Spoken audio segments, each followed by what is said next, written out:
the Wild Wild West. Dude, Gardini is Bruce Springsteen, man. Really? I was talking to Noah. Me and Noah were talking on the way up. Yeah, we picked him up. He's in a Bruce Springsteen town. Yeah. I saw that town. Absolute Bruce Springsteen. I played Dancing in the Dark. As soon as I picked him up, play. As soon as he stepped in. I picked him up and I played some T-Pain. True. That's what I played for him. Where have you been fishing? Fishing in the creek? Dude, Gardini's been giving him hell, dude. Yeah. I've seen the fishing hole. He's trying to get on Rogan. That's what he's doing. As an outdoorsman? Right? Yeah, he's like, I'm a bit of a sportsman myself. I'm a bit of a sportsman myself, Mr. Rogan. Hey, Joe, I'm a bit of a sportsman. Yeah, there's you know how they like take old factories? They take old factories now and they make them into apartment things. And like the whole allure is like, this used to be a chocolate factory. Yeah. There's one near him that was a snuff factory. And he was telling me it's where all the divorced dads go. So when they get divorced, they move into snuff factory? Snuff. Yeah, they used to make snuff or process tobacco into snuff. Oh, okay. So it's just a bunch of guys Not in like the powdery films. tobacco haze, grinding dried tobacco into powder. And that's where all of the fucking divorced dads go live in the snuff factory in his Bruce Springsteen town Wow. in North Jersey. And there's a park behind that where he fishes, where it's just dads on visitation. Just every dad, whenever you're out there fishing, they must stare out their windows on that side of the building and watch. Yeah, you got a lure. And they say, that reminds me of my boy that I lost. That's probably how old my boy is right now. Look at him. Do you have a microphone? So you think you should be talking? Oh, man. We do keep asking him questions. But yeah, Gardini, he goes and fishes, and one of the estranged dads gave him a lure, tried to gift him a lure. Really? Yeah. I was going to ask him a question. We'll have to deck this room out and give him a producer's mic. We could probably make this right. Mm-hmm. Yeah. I could have gotten another mic. They asked me how many mics we needed. True, but we need 3 of the same. Last time, it was hell in post trying to fix that one. Really? A separate mic. Ari was so loud. Really? I had to drop him down about 13 decibels. And Yeah. Pick you up 2 dBs. Thank you. You got to really fucking munch these things, dude. Yeah. But whatever. We won't talk about post edit, but I was about to go into like 10 more minutes. It's actually pretty cool. It's track by track, but no. Nobody cares, dude. What the fuck's up, dude? No, I Nothing. care. It is frustrating editing sound, trying to get noise out of it. Heard it. Yeah, these guys don't want to hear about that bullshit. Oh, I don't- Dude, especially after the fucking weekend, dude. Oh, God. Are you ticked? Do you want to talk about what's I'm- fucking no, you got a bug nothing's in your wrong. crawl. You got a bug in your crawl, dude. Just go. You're terse, dude. It's just one of those days, dude. You're dead. You didn't want to wake up. Don't. You didn't want All right. You didn't want to wake up, dude. I didn't. I am terse. I'm mad. Pissed off. I'm not sure why. Your ass is chapped. Something's wrong. Consider your I'll ass get to it. fucking chapped, dude. I'll get there. I'm telling you, man. I don't think anything can ever bother me ever again after the weekend we had.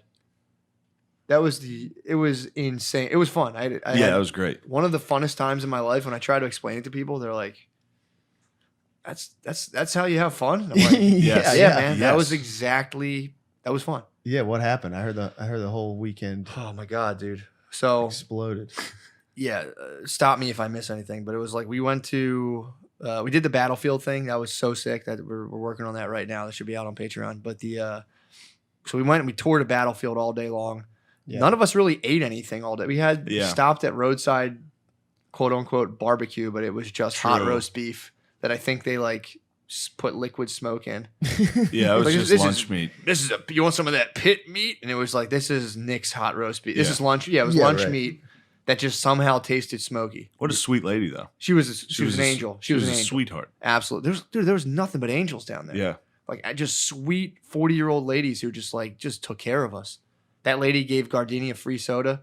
She minded my fucking gluten allergy. Wow. Yes. Tell anybody about Although I will say that gluten allergy, that might be what I'm mad at. You mad at The my gluten gluten allergy? allergy conversation that lasted 4 minutes.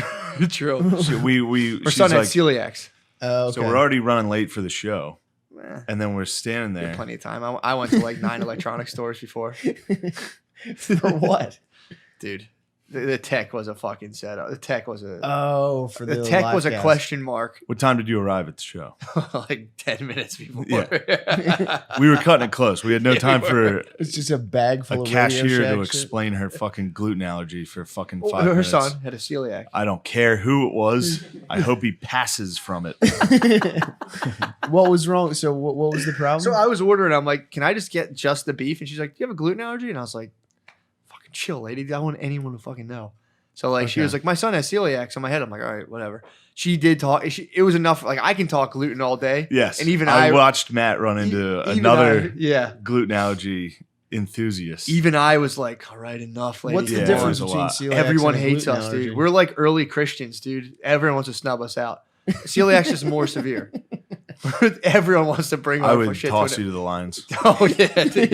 Yes. If I came to you and I was like, I think I had a cross contamination, you'd be like, get the fuck in the Get pit. into the And I had to pit, fight dude. my way out. That'd be And great. That's love probably what someone. happened to all those guys. Yeah, you're like Just Daniel. fought their way. Yeah, dude. He was like, did someone do chicken fingers in that fryer? Or was that dedicated for French fries? And they're like, what the fuck?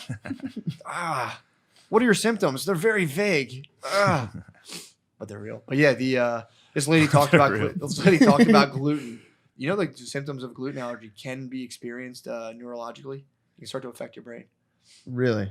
How? That's why I'm such a wacky cat.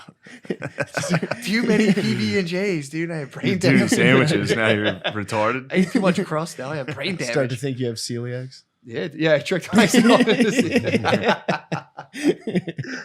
But yeah, so the lady talked about her son. Like she went through the full, like the panels. She's like, well, first we thought it was nightshade vegetables. Yeah, then and it this was after. She's like, why don't you take a minute to look at the menu? And she walked away. She walked away So from then a we're standing there while. and we're both like, everybody's just like, all right, I'll get a sandwich. You gotta ring a bell. We buzzed her again. She comes back and just hit us with like her son's like digestive history. Mm. And then how they finally narrowed down that he was allergic to everything actually.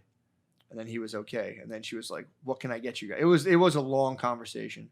Oh, Yeah. Jesus. And then she proceeded they to deliver narrowed us. down that he's allergic to everything. Yeah, basically. Like, he's basically allergic to So everything. it's just grass. He's fucked. He just grazed. He's not made for this world, No. dude. But yeah, then she gave us our stuff, and it was lunch meat that had been boiled with a little bit of liquid smoke up in the mix. I think these guys, Sean Gardini had a. This It is was it was bird all unbelievable. weekend, dude. So It then on the wasted. way there, on the way to the battlefield, Yeah. we stop at Dunkin' Donuts. Sean gets a bagel. What? cream cheese. That's bagel. fine. I'm not. Although, yeah, I like that. I like that energy. What? I do like that energy. I'm sorry I That's stopped you from being insane. outraged. I fasted. I just bought batteries. I went and bought batteries at the local grocery store while they ate. And then I finished my sandwich. And I said, all right, let's go. Did you have sausage, egg, and cheese? Sean immediately crumbled up his bagel in a pure panic. He still had half his bagel left. He was like, oh shit, we have to go. Yeah. And just destroyed his own sandwich. I think he was It done. He was done. He was full. Sean gets stuffed like very easily. I'd like to stuff him. You had sausage, egg, and cheese, right? Are you Uh, you a bacon egg? You strike me as a sausage, egg, and cheese guy. I do like sausage, egg, and cheese. What did you have that day? I don't recall. I almost I think bacon. bacon, egg, and I cheese. think I had a bacon, egg, and cheese croissant. It's Yes. nice. That's decadent, That's dude. where you go. Look, that's the only thing besides a donut at Dunkin' Donuts that Yeah. I will allow. A croissant sandwich. Yeah. It's decadent, dude. Yeah, it's good. It's Decadent good. And as it's hell. smashed down a little bit. Yeah, it's true. good. It's, They always smash Because it Dunkin' down. has some of the worst fucking food. It's crazy how bad the food is there. Yeah. when you see him make it, it's disturbing. I've never had indigestion like I do. If you get a breakfast sandwich from Dunkin', it Yeah. just ruins your day. But it's kind of like McDonald's in the way that it tastes bad is good. So good. Tony, it's I like enjoy it. SpongeBob when Mr. Krab uses filler for the Krabby Patties, dude. They just don't. They're disgusting. the I didn't see that episode. no, me neither. Noah But saw it. We talked about it on the way up here. nice. Did you watch a lot of SpongeBob? No, my niece watches it, so I catch it every time I go to my parents' alright. house. It's so good. Yeah. Really? SpongeBob's hilarious. I've dude. seen a few episodes and they have been pretty entertaining. I'll be honest. Yeah, SpongeBob's it's good watching. Yeah. So yeah, Gardini has it. Gardini's full. Shane doesn't know this about it. Gardini has a bird belly. Mm. Shane doesn't know this. Shane's like, all right, let's roll. And Gardini just mashes this Yeah, I fucking was like, what was trash compactor Panic. bagel, dude. I've never seen He panic like was this. freaking out. He was just excited to be able to wrap that thing up because you don't want to eat half a bagel in front of Yeah. your bros and be like, the fuck, dude. Yeah. Bros are always making sure we don't waste. Yes. So he was like looking for an excuse to crunch that thing. He's like, let's roll. And he just went, smashed The half a bagel. back seat tried to hide their lack of eating food at the last one. Kill that AC. I think the AC is acting up. Well, It'll probably take a while to turn off. No. Yeah, that's all right. All right. kill it. Kill it. Yeah, so the whole weekend was, so we went to the Civil War battlefield. Before we go to the Civil War battlefield, Gardini wastes half a bagel.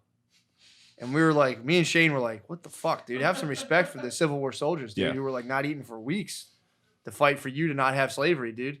Imagine if we still had slavery, how fucking brutal everything would be right now.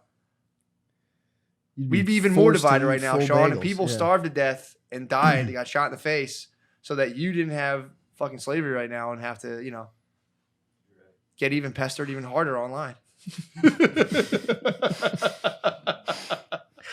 So he wastes a bagel. So we're giving him hell, dude. We go to the battlefield. It was, goddamn, dude. It was like something. It was crazy. The battlefield was sick. On the way home, we get the sandwiches. Hear about the gluten allergy, and then Gardini and fucking Nate each eat like a quarter of their sandwich. it's unbelievable. Stuffed them back in the bag. They tried to hide it. Yeah. They tried to hide it. Boozing hard the night before? No. It was Oh, yeah. hungover, Sean just and- eating light. Sean and Nate were. Oh, you guys were hungover. Yeah, Sean and Nate they got turned Oh, every yeah. night. Nate was drinking like whiskey on the rocks. Yeah. Sean and Nate got fucking. Oh, you guys were turned up. Before this, all credit to Sean. So they had an open mic, and Sean gets on and does the open mic, and there's a dude that's just clearly on cocaine. Yeah. Like clearly, he came and me and Sean were sitting outside. He came and sat like on Sean and was like, "Check this fucking video out." And it was like a Drake mashup with like Empire of the Sun. In fact, I remember exactly what it was. And then I was like, "You're on coke, right?" He's like, "No, no, I'm not." Like, it was crazy. And then so he goes. This guy sits at the bar like right in front of every comedian that's doing the open mic, and he's just constantly yelling shit at everyone. Oh. And then Sean's up there like talking about having a son or a kid or something. He asked the guy if he wants to have a kid, and he's like, "Yeah, of course I want to have a kid." And he's like, "What would you name your kid? Retard Junior?" It was a home run. And I had a few drinks. I wasn't hammered, but I had enough that I thought it'd be fun to heckle Sean and Nate while they were both doing their stand up, Awesome. That's their so little fun. skits. It was So great. you were in the back heckling? I was in the back, just no matter what they said, I would just yell it out and be like, Oh. "Holy shit, this is hilarious!" God, that's so fucking funny. That's so fucking funny. Yeah, it was great. But then Sean just took it out on that guy. Oh, It was nice. I was proud of you. God, that was good. I went right to bed. I was so tired. Friday night, I had no sleep, dude. That whole weekend, I got no sleep. The night before I went down there, rushed down there, still stayed up later than I intended to. And what time did you guys stay up till that night? I went to bed first at like night? 1:30. Yeah, I probably went to bed around then. I left like right after you. Damn. Yeah. I bought a bunch of snacks on the way down. Ate a bunch of snacks at like 1:30 in my hotel room and just went to bed at like 1:32. That's nice. That was great, dude. I Yeah. microwaved so much shit and just ate What all were of you it. microwaving? I microwaved mac and cheese. Obviously, it's gluten free. I microwaved. I had pretzels. I was dipping pretzels in mac and cheese, getting a little crunch, Wow. getting a little squish. I didn't know pretzels were gluten free. These were what about also the gluten- mac? That's why I went to the grocery store before I came Macaroni down. have gluten in it? It typically does, guys. If you want to keep going into my fucking issues. Well, this is made with rice pasta. And then I had, so I was dipping pretzels, also gluten free, dipping them So into you were dipping fake pretzels into rice. basically, yeah, Yeah. with fake cheese also. But and then I ate a grapefruit and went to bed. Yeah, you were I bought loaded eight with grapefruits. I went to Nice. Wegmans on the way down, stopped in Maryland. Shout out to Maryland. You don't have to wear a mask in Wegmans. Go in. That's I nice. bought an 8 satchel of grapefruits, dude. Well, I had so many snacks. The grapefruits came into play on Saturday night. They were absolutely Yeah. essential. Found out Gardini might be allergic to grapefruits. You eat grapefruits at night? Yeah, sometimes if I'm partying on It's kind Friday of a night, morning. I'll eat a GF, dude. That's a I breakfast. a was hungry, breakfast bro. I fruit. was a fucking hungry dude. You eat multiple grapefruits? I'll eat a couple a day. Yeah, it doesn't bother me. Wow. Saturday night, I might. Doesn't I it might fuck your palate up? Not me, dude. Maybe if you're a pussy, dude. If you Yeah. can't handle No, it's like fucking- really. If you got a it's bunch like of weird sour food, maybe and a bunch of tart. weird Yeah. citrus and like sensitivities, it would, dude. But like not me. I can eat mad citrus. But yeah, dude. So that I didn't realize that was the backstory. Those guys were just hungover because after they ate, Yeah. I picked up their bag to get out of Oh. the trash. Thing was heavy as It hell. was unbelievable. Yeah. It was what heavy. just It happened. was like an 8-pound weight. I picked it up and I was like, "Are you guys fucking kidding me with this Yeah. bag? Why Couldn't is believe this it. so heavy?" Yeah, if I'm wasted? hungover, I want one bite of something. Yeah. Really? Yeah, I'm the one opposite. bite If I'm to just- hungover, I'm munching. Same. I gotta fill. Yes. I gotta put a new regime into the stomach, dude. Yes. I'll munch a little bit later, but I need to just get one little bite of something Dude. down just to let the system know more's coming. What I do is I eat as much as possible, and I just let my stomach decide: do I want to throw up, or will I digest this food? But like, I'm not gonna sit with a queasy belly all day, dude. I'm settling business. As soon as I wake course. up, I'm like, let's eat as much as possible. Eat as much as possible. Vicious diarrhea. yeah. Start the process over. Yeah. And then if eat I- again. And 2 hours later, order another full course meal. 4 course. That's how you heal, dude. That's how you heal. Mhm. Dude, so that was Friday night. Friday night ruled. Friday night was pretty sick. Saturday was the battlefield, watching gratuitous waste, seeing everyone Oh, not couldn't take believe it. lessons from. And this is battle. after I do it. I'm like, hey guys, don't worry, I'll buy lunch. Yeah, And true. what do they do? True, Nate dude. eats one bite of a sandwich and shoves it in the Didn't fucking even save bag. it for later. No. You could have wrapped that up. I I've was seen- trying. It literally took almost everything in me to not open the fucking trash bag and eat all the Dude, What was their excuse? I don't know. I've seen plenty of black men eat half a meatball sandwich and take that thing back home. Yeah, save it for later. Respect. I say that respectfully. I've seen that Yeah. happen many times, dude. You work construction. Yeah, black guys typically have half a hoagie on them yeah. at any given moment. I'd see so many dudes when I was in the labor union. When I'd work for my dad. They would like eat half a meatball sandwich and just chuck it in their pocket, and they were like, "Oh, my wife's gonna love this sandwich, dude." They would just, they'd have like a fucking hot meatball on them and a fucking half a hoagie all day long. Yeah. Just in the back, just fucking wrapped up, and just be like chiseling concrete. And like, damn, my wife's gonna love this. Dude. And that's happened enough for me to I can say that with respect. Yeah. Like that's And once you pick up on that, you'll notice it. Like Yeah. you'll see if you pick up, because a lot of people, you don't realize it, but if you're just walking down the street, you'll see a black guy drop a sandwich almost every day. They'll come out, I'll be like, ah, shit. And have to pick up a wrapped up Subway sub. they stay with one half hoggy on them at all Yeah. times. Where do they store it? They have In a pockets. plastic They have shopping a ton bag. of pockets. Yeah, dude. Yeah, dude. Plastic Big ass, shopping. that's why they always wear baggy clothes to accommodate their hoagies. Yeah, So, yeah, they stay strapped with that witch, dude. They got Yes, that witch at all on them at times. all times, dude. it's dangerous. So that would have been respectful. You guys could have fucking pocketed your sandwiches. And that's why they're always so ornery. Ornery. Because they know that they have fragile stuff on their persons. So if you True. like bump into them accidentally, Yeah, it's or like, you you just- almost, or you you almost cost me a fucking sandwich. Yeah, if you step on their shoes, like, yo, you almost crushed my sub, bro. That's why they keep randomly knocking out people in New York. You get too close to the sandwich. I watched an Asian lady get popped on the face Oh, today. dude, you get hit. You see one of them get hit. They can pick up their bros. Like, you bleeding through. It's just the marinara Yeah. sauce coming through the chipotle. Dude, you got to cut. you Deli gotta- paper rip. Yeah, dude. If they get hit by a car, you got to cut the jeans off and get to the sandwich. It's an Italian. I got an Italian sub. You know how many So- Italian subs save their lives, dude? Think of a guy in an ER and some nurse, like he's unconscious. She's like cutting it, and just cutting it into bread. Like, what the fuck? That's why the cops are always pulling him over, just trying to. Oh, what? Trying to commandeer. I knew I was Yeah, gonna get cops I don't was- know. yeah, they want a free sub. They're gonna Oh, confiscate the let sub. me pat you Yeah. down. They're fucking. Oh, fuck yeah, dude. What's this? That's all Yeah. cops eat are commandeered hoggies. Yeah, they love it, dude. Yeah. Oh, dude, you're 100% I'm gonna right have to to that. take this back to the station, and test it. Yeah, they take the hoagie and they're like, it's legit. That's the battle between who loves hoagies more, dude. Cops or old black dudes. Oh my god, Jesus Oh, Christ. shit. So Saturday night. Yeah, let's get to. We still need to get to the meat of the story. Yeah, Back to we're still at the business. core. Let's put the pins in the reactor of this discussion, dude. So Saturday comes around, dude. We tour the battlefields. It starts to rain. We get fucking accosted by these old weirdos and windbreakers who just sit there all day. Nice Yes. guys, nice gentlemen. There's dudes that volunteer at battlefields that just sit there and just they're like RPG characters, dude. yeah. They just stand there. And if you like look him in the eye, they're like, "Do you have any questions?" And he's just like, "It's Yeah. impossible not to be like, no, I have nothing to ask you." Because I was like, "I don't know, man. I don't know. Let's see." And they're like, "Well, did you ever think of?" And you're like, "Fucking go ahead, dude. Yeah. Go ahead." It's like in a video game where there's like a conversation tree and you get to the You end get to of it pick, yeah. and start over. Yeah, dude, for real. They Shane was chopping it up. You knew a little I bit. was chopping it up. Gardini might have. I was excited to flex. You did. You hit him with some stuff, but then they hit you with the next level of like.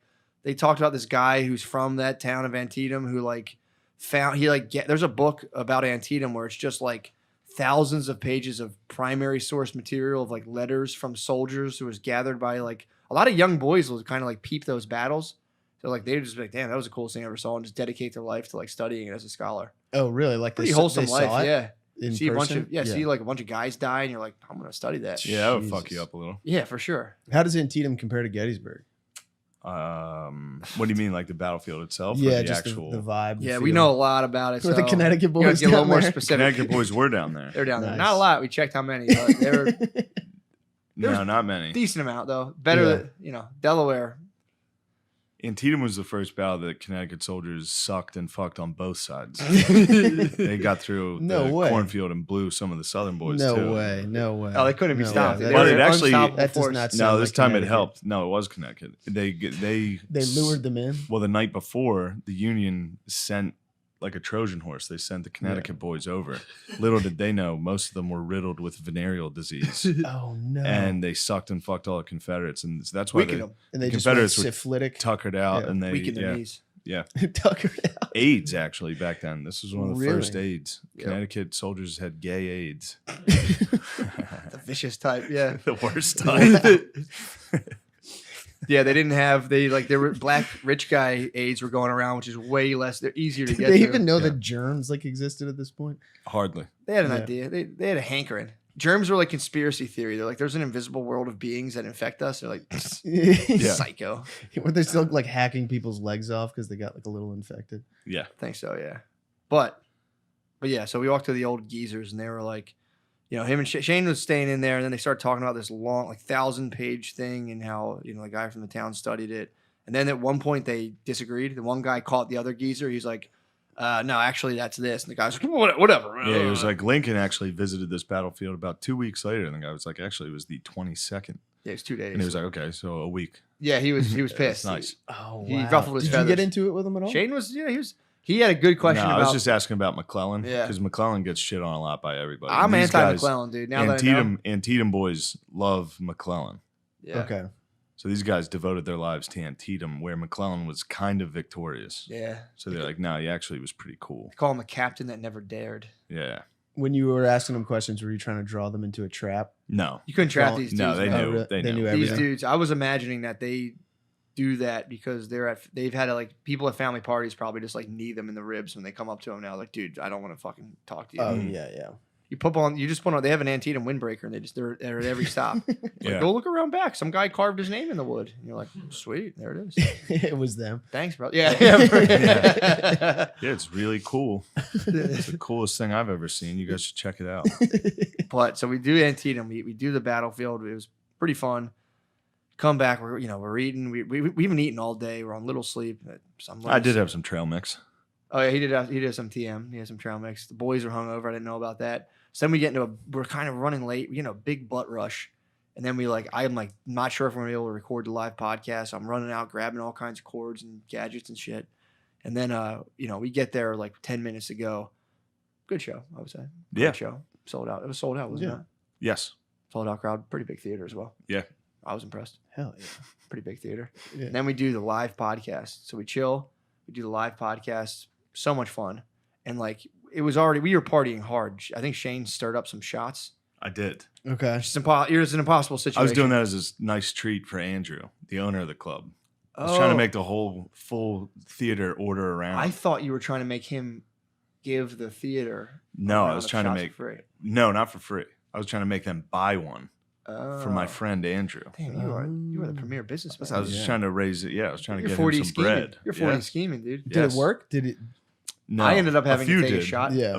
A few brave souls got Shot a of shot tequila. of That's very tough, too. Like- warm tequila that was terrible.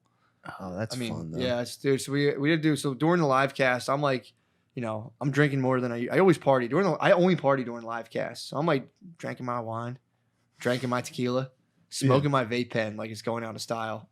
And then, dude, by the time I stood up from the live cast, it was over. Yeah, By the time I stood up, we were all I'm like, I don't know if you've ever smoked so much weed doing a live production that you stand up and your legs are a little wonky. No. So I've done that a couple times now.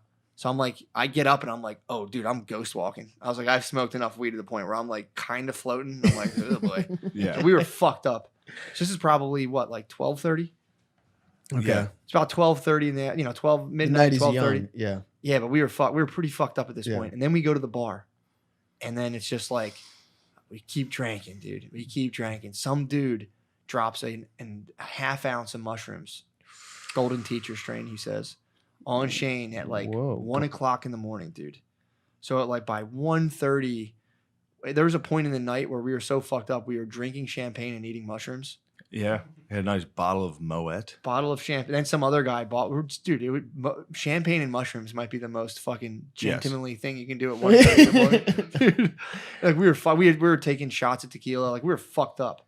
I We're honestly partying, did not dude. know there were strains of mushroom. I mean, I assumed that. I guess there are, but I There's didn't know many the golden strains teacher. of Yeah. Beak Is it like Penthesis. weed? Is it becoming like weed? Well, there's just a bunch of strains. Yeah, Okay. there's And they B have like plus, different golden like, teachers, one penis gets you envy. There's a ton of different ones. That's the Dude. name of a mushroom. Penis strain? envy, very strong. Yeah. Whoa. Not that you shouldn't laugh at penis. Yeah, envy, you should eat some of those. You should eat some penis envy too. But yeah, dude. So we eat like Dude, what is with the underwear you wear? what kind of underwear What are does you he wear? talking You should about? see this guy. What's he got going He looks on? like a Ralph Lauren model. He's got like He wears like tight Speedo underwear all the Oh, time. hold on, what's going I on? saw him today taking So a you- whiz, and I was like, "What the no, he's hell trying. is What this?" he's attracted to me in my underwear. He's trying. He's trying to blame it on me. Yeah, Well, can we Chris. just touch on the Sure. fact that every morning, Sure. Every time I you get out walk of- past every morning you wake up to Shane coming through your bedroom, shaking his head at you. yeah. Every morning is Shane Because your just rooms being are like, connected. Yeah. and then that's how I wake up every morning. Shane in a towel just going. I walked through today, and I was like, "Damn, he's out of bed." Yeah, Couldn't yeah, believe it. yeah. But you were up I've started- whizzing in your tighties. I've started. Yeah, What kind of length are you talking? they're. I guess they're like regular. They're short, I guess. But I got Uniqlo underwear. It was cheap. I just bought a Gotcha. shit. Yeah, it's like ton of stylish underwear. His fucking cock bulges out of him. Oh yeah, It's like it's fucking if you spend weird. more than like $1.50 on your like a $1.50 on Dude, per him and underwear, you get the Tommy- fucking nicest. If you're not dong. wearing Him and Tommy underwear made your me- mom bought you at Christmas the full year, Yep, you're playing. true. You fucking up. My Yeah, mom doesn't buy me underwear. you should tell her. She would be appalled if she saw the sexual. Mom, everyone's making the fun lingerie of me. you Buy me wear. underwear. You wear lingerie. No, that's not true. First of all, you and Tommy made me show me. You made me show you guys my ass the other day. Why? Because Chris's thick ass. He has a fucking They big were rump. they were like, damn, Bare dude, ass? you got cake. Let Bare us see ass. it. Yeah. I didn't say cakes. That's Yeah. Tommy. And For the every record. time I walk out of the bathroom in my underwear, Shane, I can't believe you wear them. That's Shane all. They comments literally- on my they ass. Fit like women's panties. he's clearly half chubbed. Yeah. I can't believe it. Every time I see it, I'm like, holy shit, this is crazy. I learned on Saturday that you Very have, European. Very European. That's No, pretty yes. no. I learned that you have abnormally large balls on Saturday. Oh yeah, I do. Yeah. Yeah. Really? Yep. One of your Yeah. friends from home was like, Shane has huge balls. Oh yeah, Tony. Yeah. Yeah, and I was like, nice. Yes. So yeah, we got into that, and I was like, good I man. do have.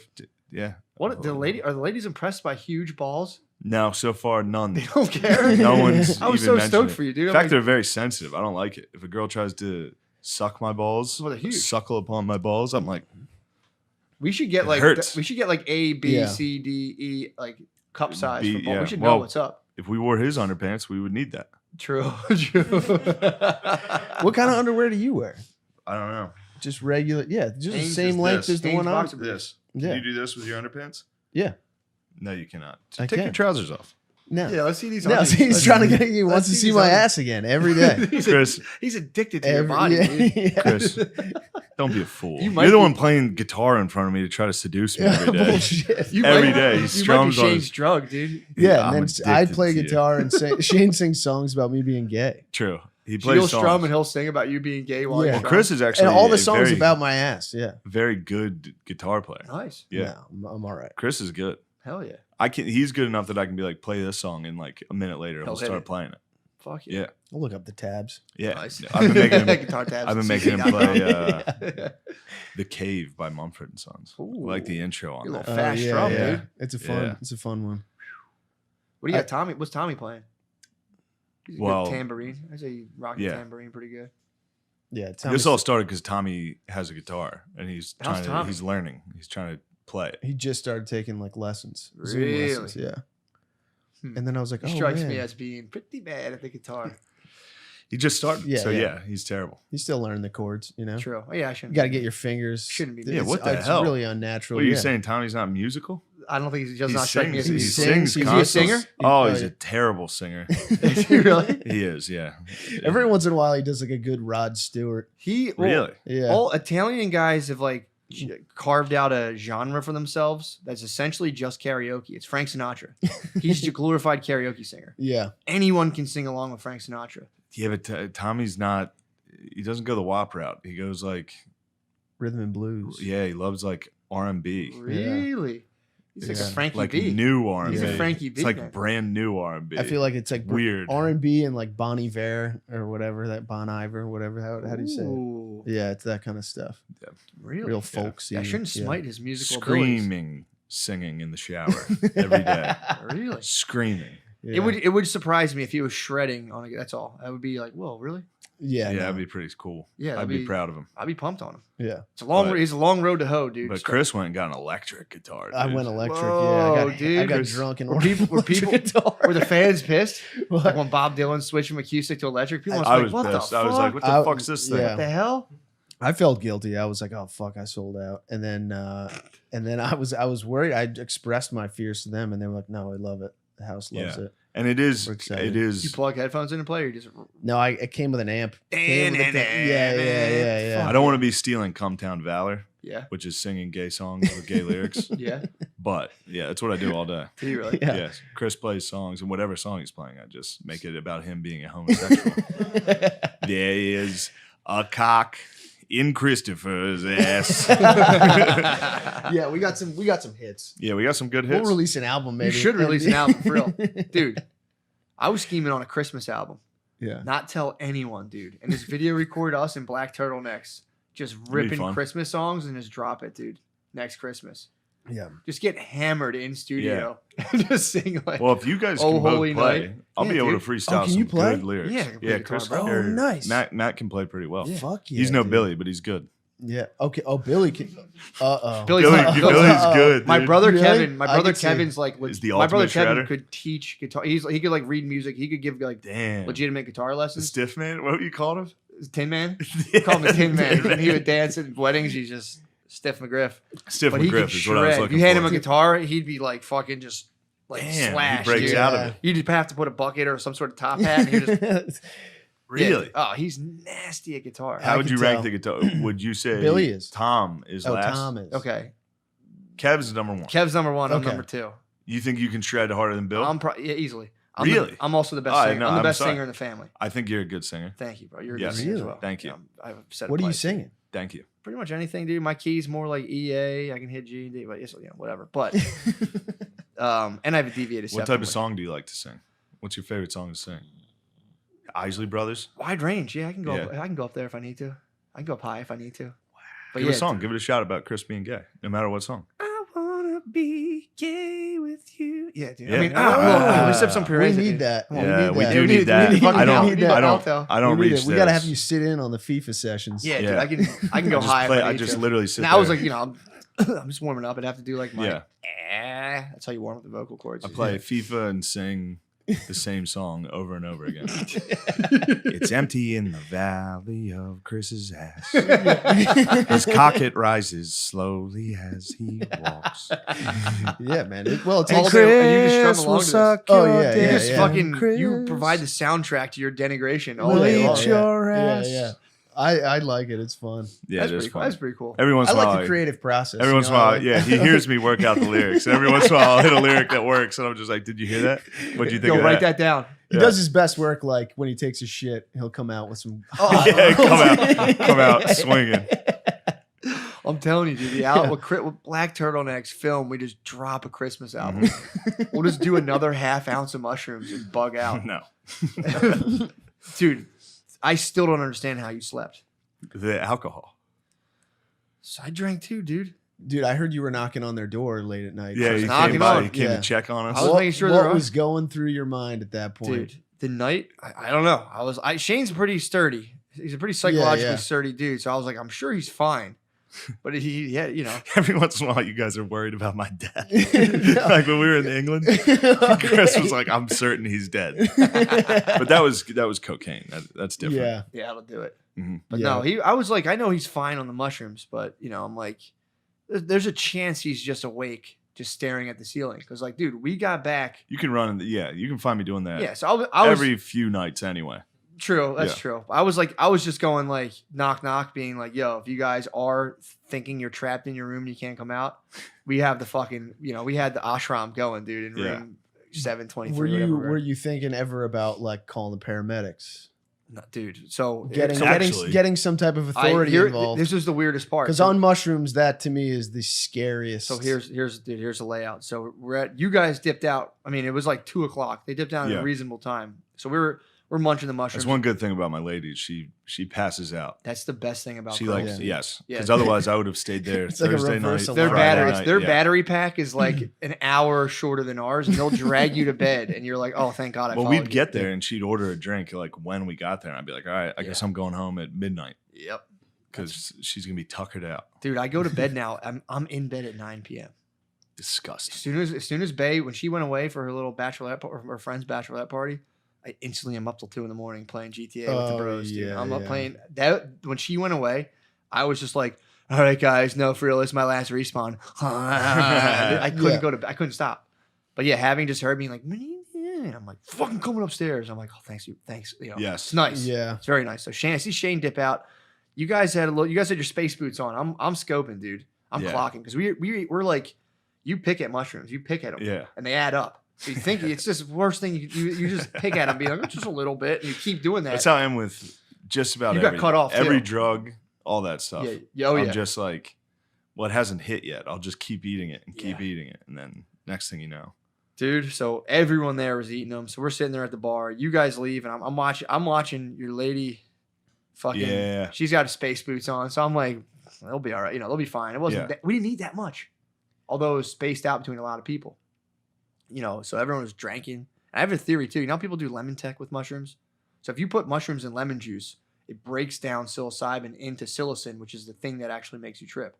That's why people get belly aches, because it's a lot of work to break it down. But if you have an acidic thing, it breaks it down for you and it kicks in way quicker. I have a theory that alcohol does that too. So every time I've drank and eaten mushrooms, they kick in like 25 minutes. Yeah. So the first little bit kicked in. I'm like, we're sitting there having a good time. We're talking. More tequila shots, more champagne, which was just hilarious. And Andrew, the owner of Magoo's, he was so excited. He's the best. He's dude. so See, funny. I think the champagne might have been it because it's probably keeping everything moving and breaking up, spreading it out. Dude, something it's like a grinder. All of it came into play. These mushrooms kicked in, and then you had a little more. So I was like, whatever, I'll just eat whatever you eat. We'll have fun. So I just like, let me stay in pace. Was it that casual or was it more competitive? No, it was casual. I didn't even notice. For my bachelor party, I had to do the 5 gram 2 weeks after that, so I didn't partake in mushrooms with everyone. I felt bad about that. Right. So I was like, not again. So as soon as he would eat them, I would just gobble. I'm like, we're going to be tripping. This is going to be fun. And then so we eat them, and then you left, and there's a little bit left. And me and Guard Dog split one of those big honkers at the end. Yeah. Spud, man. Fuck. He was down there gobbling them. White Claw Billy had thrown up at this point and seek shelter. Billy. He didn't even mush. He just he drank White Claws to the point of vomiting and then just scurried off quietly. Just fucking a little Irish goodbye. Tuck tail. Tuck tail. Dipped out. So it was like, and then Shane and Bae leave. So it was just me, Guard Dog. Nate Marshall ate a decent amount of these things. Yes. A lot, actually. I was like, okay. And then we're talking to the owner. By 3 in the morning, I'm like rattling on about Hinduism to the owner, and he's like, "Oh wow." He was he's an incredible listener. Yeah, he was like, you should take some notes from him, dude. We're sitting there, we're talking. And finally, I see the bartenders fade in. I'm like, dude, it's 3:00. We got to go. We're fully tripping at this point, dude. So I get up to go to the bathroom. That hallway's red, right? Yeah. I'm looking at that red hallway, and I'm like, fuck, dude. All the mushrooms kicked in. And I've been smoking tons of weed. I'm on like, fuck. I was already on Pluto, dude. Now Yeah. I'm on Planet X. I think someone said that, Gardini, like, you're on Planet X.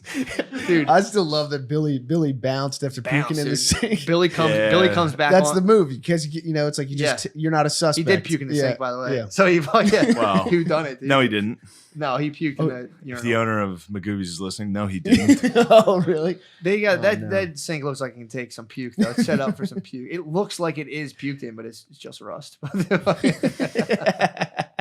Yeah, he was a man. He let us stay there and drink, and he was just funny as fuck. We're sitting there fucking around, and then we go home, and dude, I don't know if I should say. Okay, this will just be like a comedy sketch. So imagine my car is parked at Magoobies, Yes. and it's only about It's a block. Imagine this sketch, One dude. block. It's literally like 0.0004 miles. It's all contained within a parking lot, like a Yes. corporate center. Right. You've been there. And yeah. so my squad's on mushrooms. I'm fucking sitting there, and I go, I'm either going to cart us home. I'm either going to drive us literally just 400 feet to the hotel, or my squad has to trudge up a pretty treacherous hill. You did the right thing. So I said, you know what, dudes, get in the Civic, let's go. Wow. So we get in the Civic. Then I'm like, what happens if I hit the gas all the way? No. So I hit a nice peel. I tried to peel out, but it was me going, it was just fine. No big deal. It's not. It's fine. It was fun, Chris. Don't Fine, make that Chris. face. It was fun. Jeez. We were contained with See, this is you don't have fun we were in a with the parking lot, dude. guys. We're in a parking I'm lot. just knowing if I'm on mushrooms and I'm in the Oh, back I of that would've- car I and, would've- and that would've McCusker killed me. peels out. Yeah. It was fun. How was the peel out? I had it under control.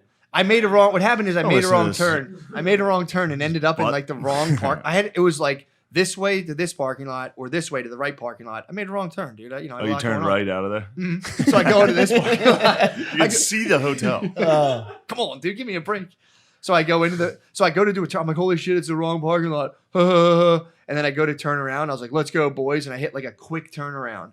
That was it. Then drove home Oh, safely. you were fucking off in a vehicle under the influence. Yeah. Matt, That's this the isn't sketch, dude. funny, How funny dude. is that, dude? That's the sketch. Well, I hate Not this real. sketch. So now we We've all had dude, problems we with that could in have the fucking past. rolled our ankles on that hill. So then You did the it right was such thing. a close, dude. Out of the same time, I was in my capacities. I checked out. I parked perfectly, and it was a crowded parking lot. Yeah. Pulled in perfect. It was everything. Was I clean. drove home like every single night. You know what at made me Magoobies. drive fast? It was the alcohol. Yeah. That alcohol is what made me drive like a maniac. No, Yeah. the alcohol made Champagne. me. I was driving like a dad from the Elks. Really? Each night, I was like, I can drive. I'm perfectly fine. Every night. Yeah.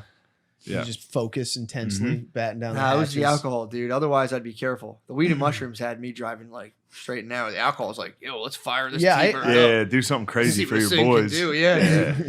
So dude, it was the whole ordeal was like maybe 2.5 minutes. That's how close this was. So I just moved. I like golf carted us back to point A to point B. So we get into the hotel, and at this point, Yeah, like, there was a point C. true, a little detour. Forgot about that. Yeah, I had to make a little 3-point turn. Pretty good. But the dude, so we go up into the hotel, and by this point, I felt like I was ascending. Like we're going up in the elevator, and I'm like going. Wow. We were, dude. And that's why I was like, how the fuck are you sleeping? I don't know. But yeah, I think you hit the sack before I guess they kicked in. Yeah, perhaps. And we also ate a little more. I forgot we munched. I was like, I forgot. His tolerance for mushrooms is absurd. Pretty crazy. It must be It's the big crazy. balls. It must be a process to your balls. Don't make fun of my. That's what the- Don't make fun of my genitals. That's what the epididymis You want to make fun of genitals No, on dude. the show? No, you have a fine set of genitals, Dude, because we took mushrooms. We took mushrooms.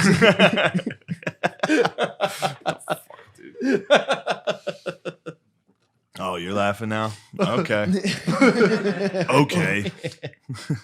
Gardini, where are we at time wise? Just so I know for Paige. Perfect. Okay. Yeah, we took mushrooms in like Hartford once, and we were all having fun, and then there was still like a big bag left, and Shane just like grabbed them and ate them, and I was like, no, because I thought he was gone, like he would Oh, die. you can champ Yeah. mushrooms. I had never experienced what I experienced at the bachelor party. Otherwise, I probably would have been worried myself. But I literally, every time I've 'Cause ever I taken had it, mushrooms, yeah, Chris knew it when he was like, "Oh my god, dude, what?" then- and I but was then- like, Yeah, but then he was like, "So you kill my "What?" vibe, dude." And then I panicked because I was like, oh no, now I'm the cause of the bad Yeah. trip. Yeah. Oh, it's so funny. Yeah, dude, I want to set a strict and hard policy that if you see us out drinking, do not drop mushrooms on us, dude. Yeah, please. Detonated the squad. The squad. The squad got absolutely shelled, dude. So I didn't even get to what actually happened. Yeah.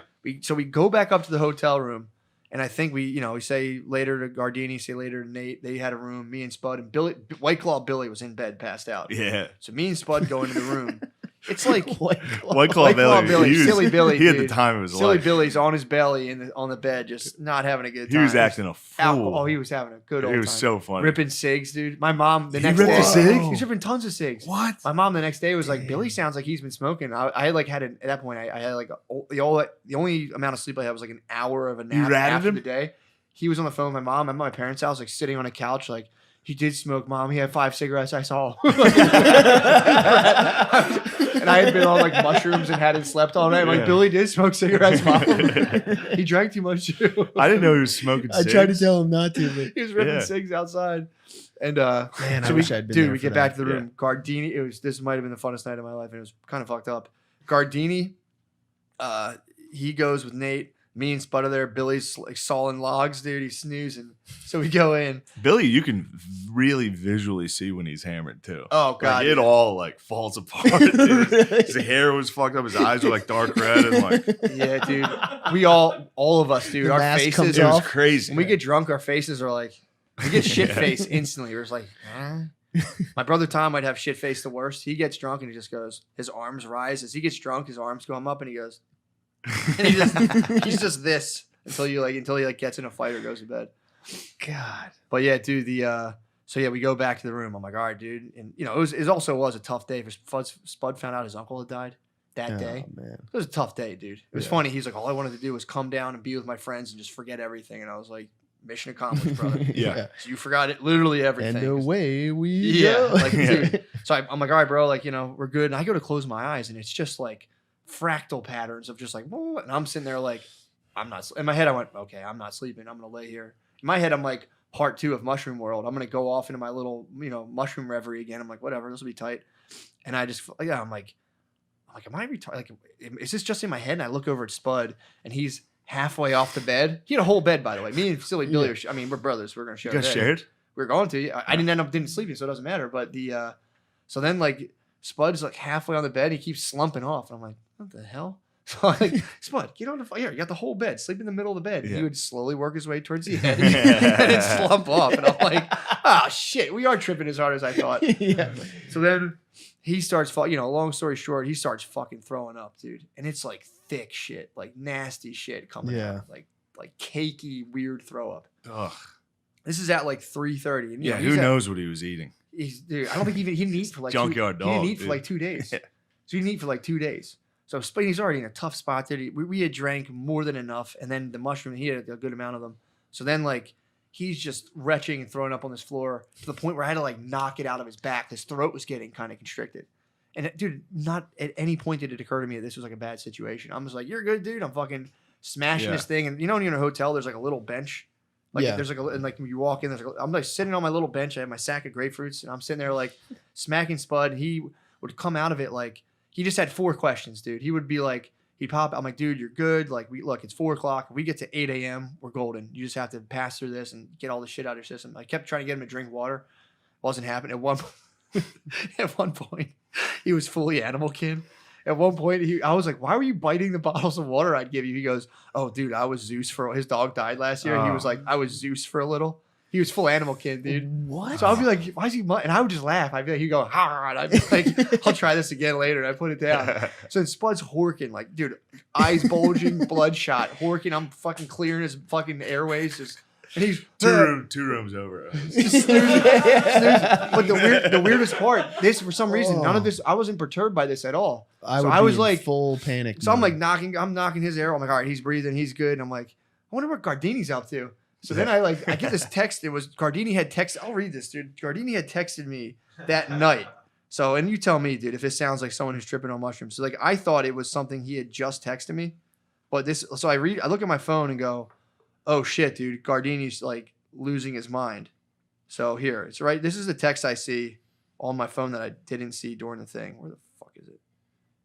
Damn, you guys text a lot, huh? Me and Gardini talk like all the time, dude. We got a lot of That's text. fine with me, I guess. Dude, when there's nothing worse for me if I'm tripping when I'm wondering if paramedics or the authorities need to be called There's because no I need for them. refuse to. Yeah. Dude, wait till you get in the details. But when someone's puking and biting water bottles, that was Yeah. nothing. It was just the airways, because he was so dehydrated. Yeah. that his throw up was like cake. It was like Play-Doh, dude. It was like I was telling him, I'm like, dude, it was like black. I was like, you're throwing up like medieval humors of the body, dude. He was throwing up like, Yeah. dude. So this is the text I get from Gardini. This is that I think he says, can't raise, just Spud because he, Shane, and Bill are on the same input. He's just got to munch the mic. So I forgot. I had no idea what he was talking about, and it made sense. But I'm like, fuck, Gardini's lost his mind. It was just like normal text about audio shit. So I text them. I'm like, yo, come over to room 723, and oh shit, I'll definitely lose. Remind me, I dropped my phone. But so Gardini, so I text him like, yo, what are you guys doing? And Gardini answers the phone. You know, you call Gardini, you're like, what's up? He's like, hello. Yeah. I'm like, what are you guys up to? He's like, nothing. We're just chilling. I'm like, all right. I'm like, how you guys doing? He's like, we're good. And then I'm like, all right, well, come over. You know, if you guys are bored, come over and chill. Like, I'm not sleeping all night. We're tripping. He's like, yeah. He's like, okay.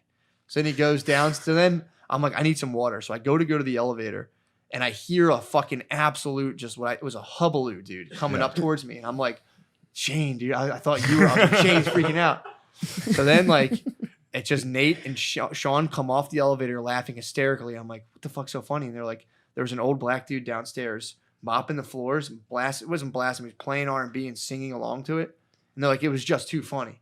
And then I'm like, that sounds pretty funny. Yeah. So I go downstairs to get my water for me and Spud, and it just is that dude doing that. So I go downstairs across the mop floor in my socks, and I'm like, don't laugh, don't fucking laugh. It was just such a weird scene. And then there was this angel, dude, another angel, second angel of the weekend, dude. I'm like, can I have 5 bottles of water? And she's like, yeah, no, so I like go and check out, and she's just like, because my pupils are like that big. Yeah. I'm like, thank you. And it's like 4 a.m, and I just walk back upstairs, like trying not to laugh. And so then we go back upstairs. Gardini and Nate finally come over. And I'm like, yo, guys, come on in. And like I have Spud in a cocoon of blankets just going like, ah! I see Gardini's kind of like, what am I walking into? And Nate just comes right in like, hey, blah, blah, blah, blah. So Gardini's chilling by sitting on the ground. Like, there wasn't much room to hang out because Billy's on the bed. So Gardini's on the ground just chilling. And I'm like, Gardini, try grapefruit. He's never had a grapefruit. So I'm just peeling grapefruits and handing fruit out. And just like Maharaji, dude. And then I like hand fucking a grapefruit to Mashuli or Gardini. And Spud's laying on the thing, and he would pop up every now and again and be like, are there girls? I'm like, there's girls, brother. He had us a 5-question loop he went through nonstop. So they're just like watching Spud put his world back together. He's like, but there's girls still? There's girls, brother. They're here. Dude, and then and then like he would like Gardini sit. I can tell Gardini's like this is cool. He's trying to convince himself. And it's a wildly fucked up situation. So he's eating his grapefruit. I'm watching Gardini be like, nah. I'm like, Gardini, it's cool. And I'm like, I don't know why. I'm like, dude, it's fun, man. Relax, have fun. Spud's reaching out and is like grabbing Gardini's foot. At one point, Gardini finishes his grapefruit and just goes, Gardini passes out, goes offline. Fully goes offline. Yeah. So I'm like, and still I'm like, oh shit. And I'm looking at Nate. Nate's like, holy shit. Yeah. So I go, I made sure I pushed up here because you seized lightly. So I made sure he didn't bite his tongue off. So I pushed up here, and then and then I gave Gardini a little fucking like a little English. Dude. Yeah. Got him back online. He comes up and he goes, what the fuck happened? I'm like, dude, you passed out. It's not a big deal. Yeah. Like, I feel great, man. I'm like, it's that ruby red took you out of the Matrix. Yeah. Yeah, exactly. I was like, he was like fainted? Fainted, dude. He passed out and lightly seized. A little bit. He hit me a couple of. Oh my God, that would have killed me. I had a dude choking. For some reason, I'm just. Well, you were high as fuck and drunk. True. Yeah, it's not like a reason. It was, dude, for some reason, it was just a pirate ship. In my head, I'm like, look, we got this. There's no one here that can help us. Let's go. And I was ready. There was points where I was like you were saying, I was like, we're getting close to medical authorities coming, but I think, and I, like, okay, cool. But I can't pull on that web. Yeah. I didn't want to pull. I didn't want to hit that lever because I was fully ready for them all to come and be like, all right, guys, let's like be part of the medical team. You're all under arrest. yeah. Throw the book at you. But yeah, Gardini champed a fucking hot pass out. Yeah, because it would turn out Gardini's 15. True. I've never checked his ID. I think we're getting lied to. True, yeah, true. And I think Noah's 48. But yeah, so I got Gardini came back online, and then he was like, dude, you think it was that grapefruit? I was like, definitely don't eat a grapefruit ever again. That might have been that grapefruit, or it could have been just your nervous system. It's not a grapefruit. It was your nervous system being like it just shut down. I was certain Spud was gone. Yeah. He thought a man Spud was dying. dead? Yeah. He was dude. He was a rough. If he You got a was little puking taste like of that, Antietam, dude. That's what you got. That's what. Yeah. You should have ate that fucking bagel, dude. You could have handled that grapefruit, and you wouldn't have passed out. dude, I That's why would you have eat pounded. big hearty meals, dude. If Spud was puking like that, I would have pounded on Shane's door until he woke up, and then he would have answered, and I would have been like, "Yo, I think Spud's dying." No, dude. I would literally be whispering in the hallway, being like, "I think he's dead," Nah, and I know dude. you'd be like, "What?" You would have woke Nothing, up into nothing, you would have woke up nothing, into like he's a fine, horror- I would have he's woken fine. up into the mushroom trip Yeah, that I was exactly. clearly sleeping through, and I would have just been like, "What?" Yeah. And I would have totally panicked, and be like, "Nothing, go back to bed. I'll deal with Oh. it." dude. No, dude, I'm telling you, there was not a part of me that panicked. It was like, and normally I completely would have. So once Spud was like, when I cleared it, once he was like done with like the cakier stuff, I'm like, all right, Gardini's back online. And then I watched Gardini be like, I feel great now. I felt so bad before. Why did I pass out? Why? And I'm like, Gardini, you're going back down the same dark road that led you to passing out. Leave it alone, brother. So then Nate's like, all right, Nate was an angel, dude. He's like, we needed more towels. So Nate got some more towels. We wipe up more puke. We're just wiping up puke, hanging out. And then Nate's like, all right, I'm tuckered out. Nate just passes out, goes to bed. Gardini hit the fucking trail. He just walked the parking lot from like 6 a.m. Oh, nice. Jesus, man. So then Yeah. I'm like, all right, Billy at one point woke up. So at one point, I think you guys, were you awake when was Billy awake when you were there?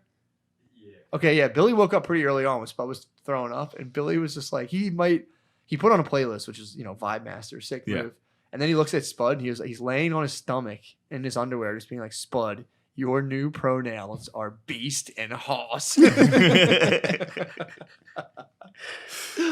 Oh, and then me and Spud just listened. Billy went back to sleep, and me and Spud just laid there. Once Spud he took some water finally, threw up some like liquidy stuff, and then we just like laid there. I laid on the bed, and I was waiting for the the day to break because I'm like, Spud, as soon as that song comes up, we're golden, brother. You got to chill. And at one point, Freebird came on at like 6 a.m. So I'm just laying in bed laughing. I was like closing my eyes, listening to Freebird and being like, damn, dude, this song is youth energy, dude. This guy's like, I'm too fucking horny, babe. I gotta go get pussy. Sorry, I'll be back. And I'm like, damn, we all have to deal with this. And it was like, then like came out of it to Spud, like, yo, dude. And I'm like, what's up, dude? What's going on? But yeah, so we listened to Billy's playlist, which was like the funniest songs all night. And then like 8 o'clock, we went and got breakfast. And me and Spud felt decent, but Billy just had alcohol in his system. A ton of White Claws at that. Yeah. So we go to get breakfast. Dude, we're the herdest squad. And we went to First Watch, which is like kind of like a nicer like breakfast place. Yeah, it sounds like a good place. It's nice. But it's like we go in there and they undercooked my eggs and I was jiggling them in front of Billy and he would go, oh. And he was like, dude, seriously, fucking stop. He took one bite of French toast and ran to the bathroom. Damn, Really? he's got a lady stomach. He doesn't drink very much, dude. Yeah, He's got to get that trucker belly fired up. true. But yeah, dude, I was jiggling the French and he was going, oh. And then he ate one bite of French and I kept being like, I ordered this weird drink and I was like drinking it. And I'm like, Bill, when you have like a lot of liquid in your belly and you move and you feel it slosh, and he's like, dude, fucking stop. You put in heat or anything. So then we just drove home. I didn't sleep all night. We drove home and I took a nap and then went to my parents' house and told on Billy. Nice. Just picked that food. So yeah, but yeah, I will say, dude, the squad got disheveled, dude. Yeah. I think being a parent actually helped you on this one. I think so. I think you've been seeing a lot of shit and puke come out of somebody. Oh yeah, it's nothing. Yeah. So it's See, you're like your wife like confront death, get cut Right. open. You're like, dude, you'll be fine. 'Cause- Smack your back really hard. I'm all constantly dealing with people almost choking on everything. right. Same thing. It's like, come on, get that out of there, Yeah. Just hitting everyone on the back. dude. I was just sitting It's good there. you were there. I would have left him to die. I would have 100%. If he was throwing up on the, I would have been like, I'm going to bed. I just Yeah. No, I'm telling you, I was like, yeah, if it was just puking, but it was like it was like getting stuck, dude. It was fucked up. Or maybe I was just hallucinating that and just hitting all my friends constantly.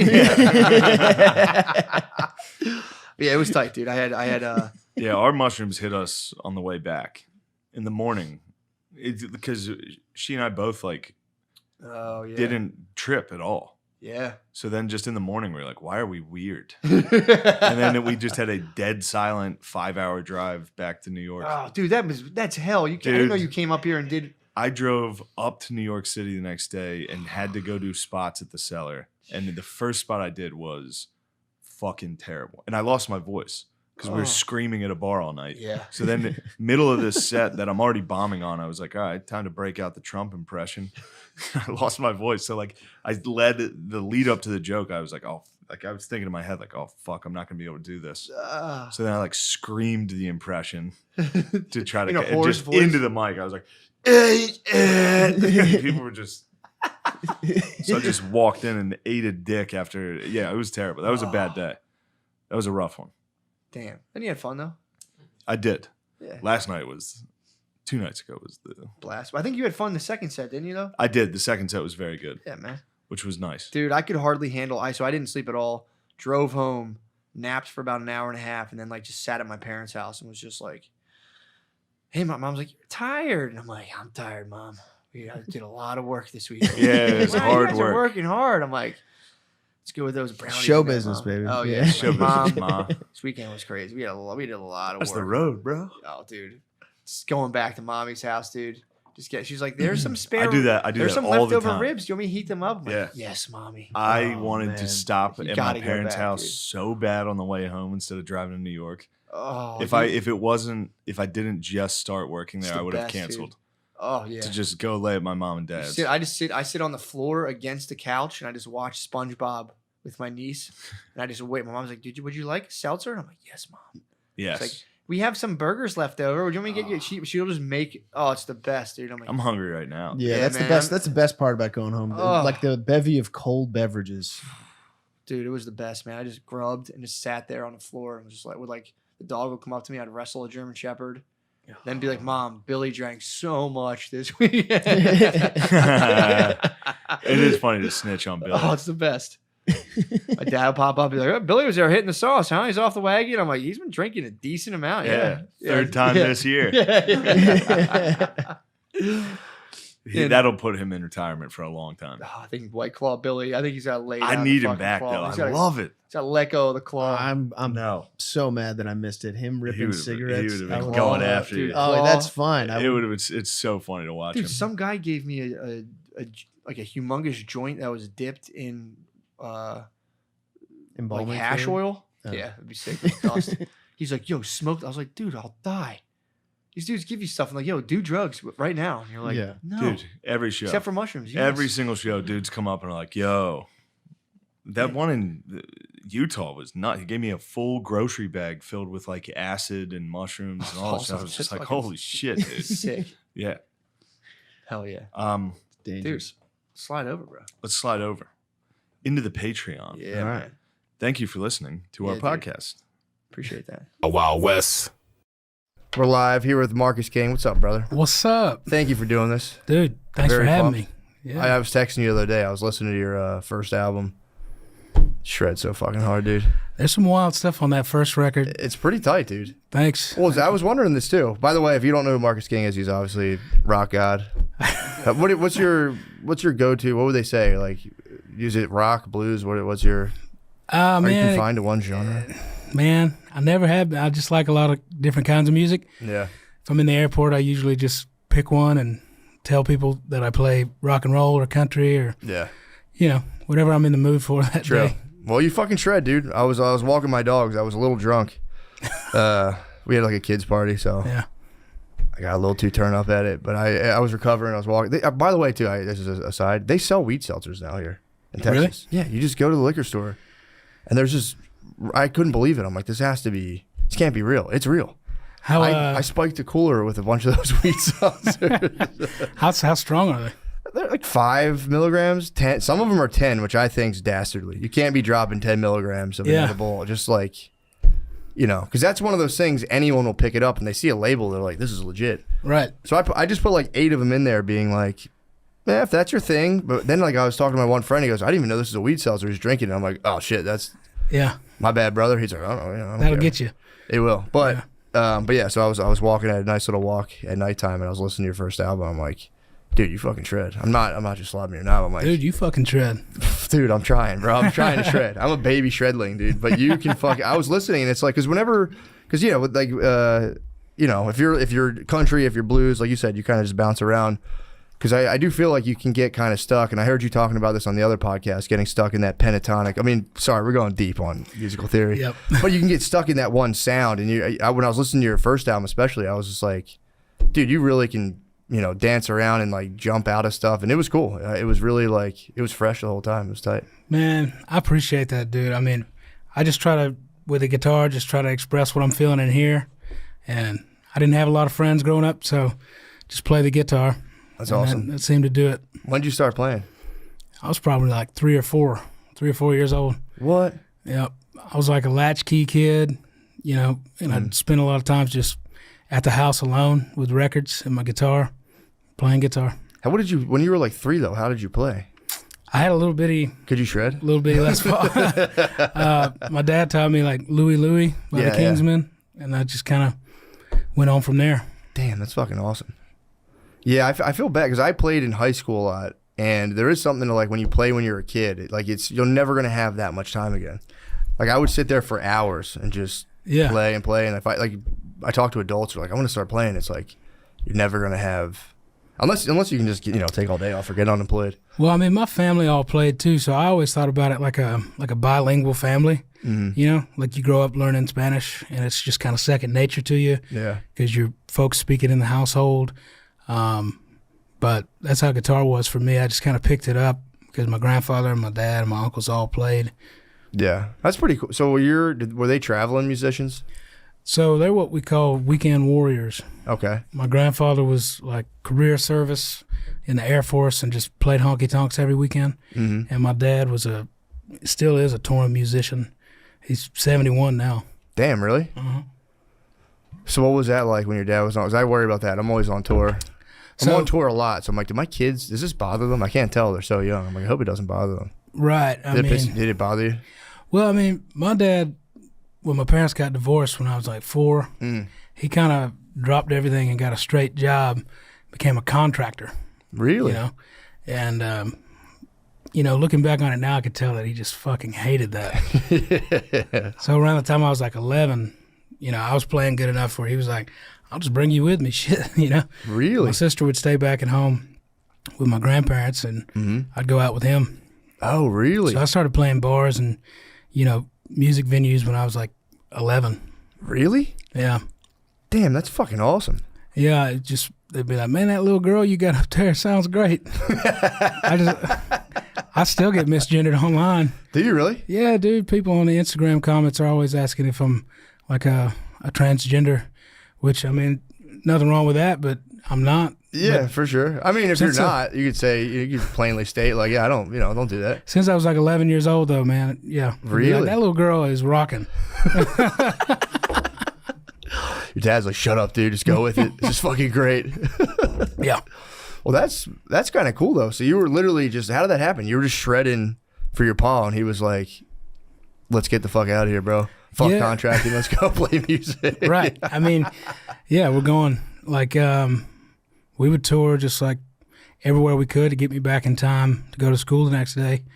And I always kind of looked at it like, the tribe goes out and hunts. Yeah, and like you become a certain age, you just go out with the men and hunt. Fuck, dude. That's what it kind of felt like. Yeah, that makes sense. Mm-hmm. What kind of like stuff were you seeing? Like, was it like wild? Or is it kind of like pretty chill and tame? It was fucking crazy, especially like by the time I got to be like 13, I started booking my own gigs outside of my dad's band. So I was like 13 and 14 is when I got my learner's permit, and I had to have a licensed driver in the car. So I had like my 2, But you got your permit at? Oh, wait. When can you drive? So I'm from South Carolina. So in South Carolina, I got like a working permit because I was able to work at that age. Gotcha. So I got that, which was like super restricted, and I could drive with a licensed driver in the car, and it was like an extended, learner's permit kind of thing. So I had a bass player who was 18. My drummer was like 35 with kids.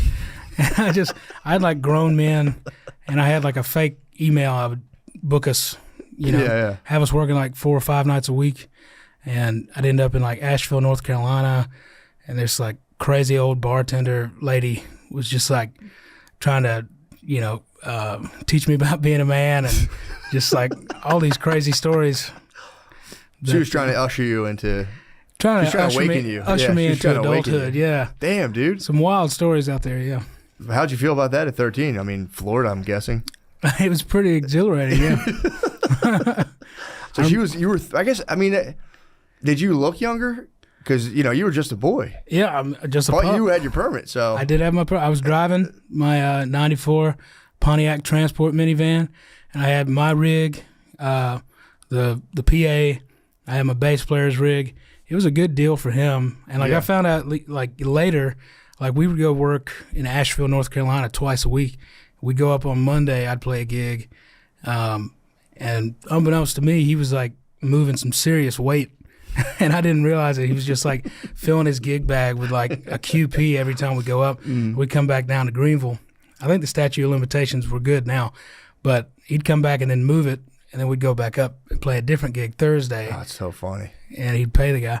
But we used to work this club called the Hole in the Wall. It was spelled Hole in the Wall. Yeah. And like a couple people got stabbed, and they maintained, their liquor license, and then somebody got shot and killed.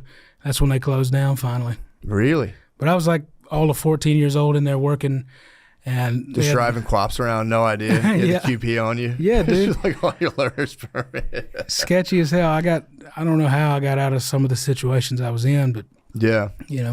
So did you ever have a job then, or you just did the music stuff? When I was 16, I had a job at Mellow Mushroom. I actually like that place a lot. Mellow Mushroom's pretty good. Yeah. Pretty good. I got fired twice from that same job.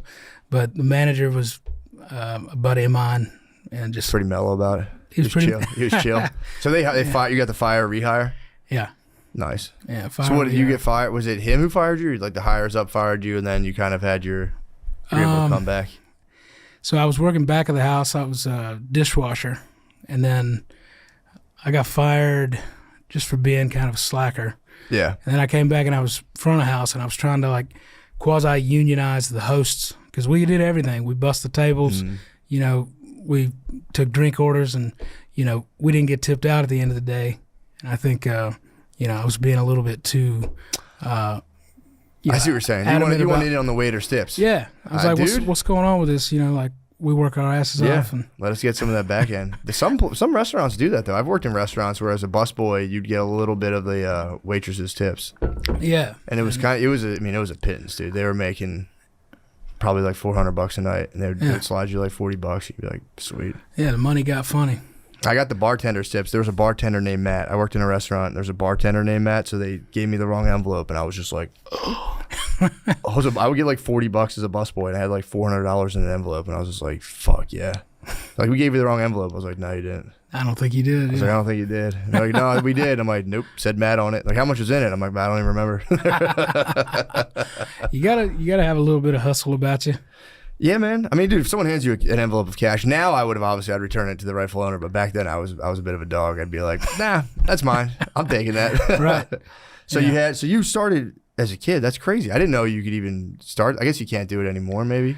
I don't know, man. I don't know really how I worked around that, but I was really, I knew what I wanted to do from a young age, so I had that going for me. I had a lot of gumption. Yeah. So I just wanted to get the fuck out of there. Was there any like nightmares? Or I mean, I'm sure there were just like absolute nightmare gigs or like any meltdown. Have you ever freaked out on stage and melted down? Well, I played a cruise one time. We used to work the cruise circuit a little bit, like blues cruises and shit. And like this particular blues cruise, I mean, I had gone off one morning and was trying to find some drugs. And like the first like t-shirt vendor guy I came to, this was in like one of the little port cities in Mexico. And I was like, where I can find a little, weed? And he's like, I think you want something a little stronger. And like, I was like, how'd you know? How'd you fucking know?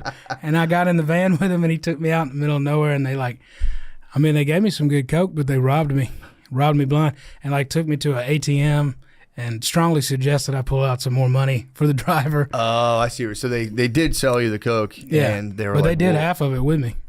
Oh, okay. It was kind of a smooth grift. Yeah. You can't be too mad. Like, well, we sold. So they basically were like, it'll be this amount. Took you to the ATM, be like, withdraw funds. Yeah. And sent you on your way with half of it. It's kind of. It was kind of like, are you not going to tip my mom for all the tequila you drank? Yeah. Are you not going to tip the driver? They and I just was like, juiced you man, out. you just took all my money. I don't have. They're like, well, there's an ATM right here, man. You should get.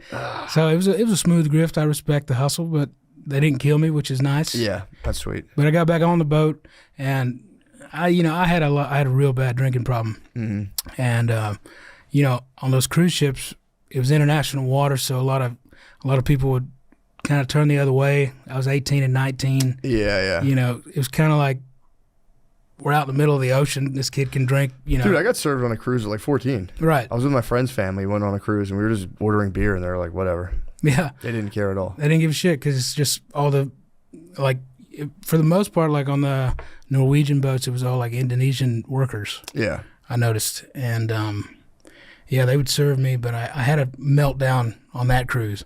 On a blues cruise? I was just, on a blues cruise, way too drunk, and just like had a full cup, like the size of this coffee cup of just whiskey, neat, and just dropped it, and it spilled all over the fucking stage.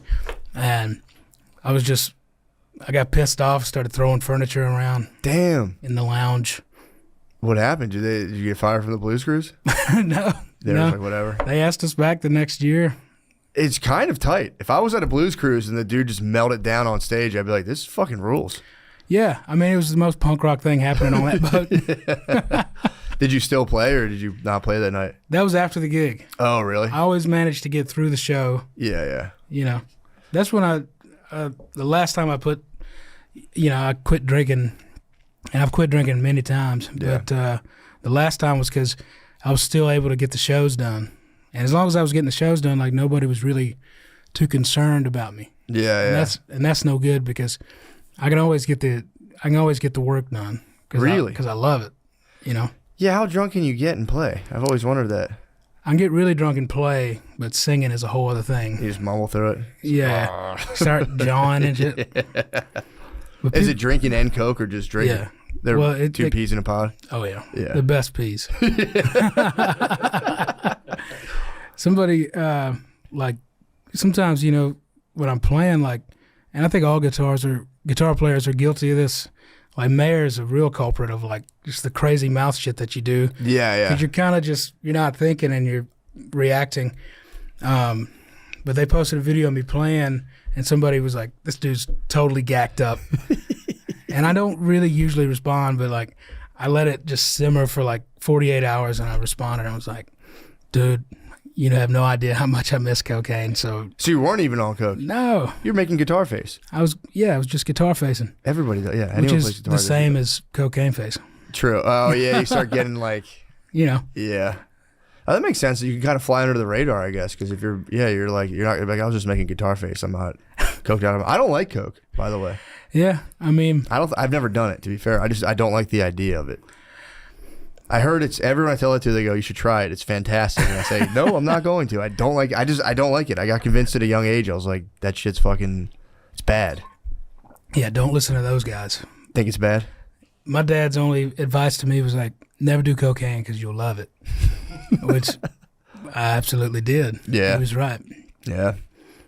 Yeah, people do it casually now, too. A lot of younger people I talk to are just like, oh, dude, we're just bumping some Coke. And they're young, frat kids now. Just do blow. Yeah. It was when I went to college, that was a big deal. If you did Coke, it was kind of a lot of people did it. But it was kind of now it's as acceptable now, I think, as smoking weed. Right. I could be wrong. I don't frequent frats, but just the stuff I hear about it, yeah, dude, we do some bumps and get out there. And I'm like, dude, people used to hide. When I was younger, people were hide. People still, I guess, kind of do hide a little bit. Right. That was always kind of my thing was you'd be at a party and then everyone would be in the bathroom. And there's 30 of you in the bathroom. I'm like, why don't we just bust this out on the coffee table instead of all crowding around the toilet? Well, yeah. I mean, I don't know. My problem is I didn't do it, and I knew people who did, and I hung out with people on Coke, not on Coke, a lot. Mm-hmm. And I was like, this fucking sucks. So it really kind of turned me off to it forever. Right. Because it's brutal, dude. Yeah. If someone's on Coke and you're not, it's please get me the fuck out of here. Yeah, that's a tough hang. It's a wildly tough hang. It's not fun. So, bro, you fucking go. You're like, yeah. Yeah, they always got big ideas. But shredding on stage, gacked out and drunk is probably pretty tight. Pros and cons. It's probably kind of fun. I mean, whatever the buzz is that you like, it's pretty nice. Yeah. Having it while you're doing what you love, you know? Yeah, but then, well, this is a question for you. Do you even now off of, that, is it really, because I think a lot of that for me is like a kind of a blanket over inferiority issues. So like a lot of it kind of like just gets you able to like get out there and do your thing. You're pretty good, obviously, at guitar. You're fantastic at it. Do you still have those, like, do you feel like you need to kind of drug yourself a little bit to kind of perform? Like, was it that the issue, or is it just you could perform, but it was like, yeah, why not? I might as well party. I think that was a lot of it, because now, like, the stage fright is like, it's so much worse. It is worse. Yeah, so much worse. Like being sober. Yeah. And like just having a little something to get you out there and just having that confidence, because it is a lot of inferiority, and you get out there. And, like, once I'm, like, 5 minutes in, I'm like, all right, this will be all right. Yeah. But, like, those 5 minutes before showtime, I'm just, Yeah, and you can't address it. I've always wondered if you can go out. I've done that with stand-up. You'd be like, I'm, like to fuck around. Like, yeah, I'm kind of having, like, a panic attack for the first 5 minutes. And, like, crowds are like, stop that right now. They don't like it. We don't want to hear this shit. We want to see you perform. Yeah, it's like, dance. I've tried to address it many times, and they're like, no, just play the song. Yeah, that's unfortunate. But yeah, I mean, stand-up similar, where it's like you have to do it. And I'm the same way. I can just inhabit like a mental torture chamber. But I'm better now with it, because I feel like what's helped me is, instead of focusing on myself, I just focus on the people who are watching it, and like, I'm just going to do my best to let them have fun. Yeah. And like, when you get out of your like, I need to be great, I need to be the best, and just be like, it's literally, they call it de-reflection. There's like a term for it, where you're just like, I want these guys to have a good time, and you focus on making them have a good time rather than like, am I doing good enough? And I think it makes everything a lot easier. I mean, and you have fun. Like, you end up having more fun, which, right. It runs counter to all the stuff you hear, where it's like, you have to suffer. If you suffer, then the good things will happen. It's like, you can not suffer and good things will happen too. Right. Just, takes half your life to learn that, and by then you're like, oh fuck, I wish I knew that.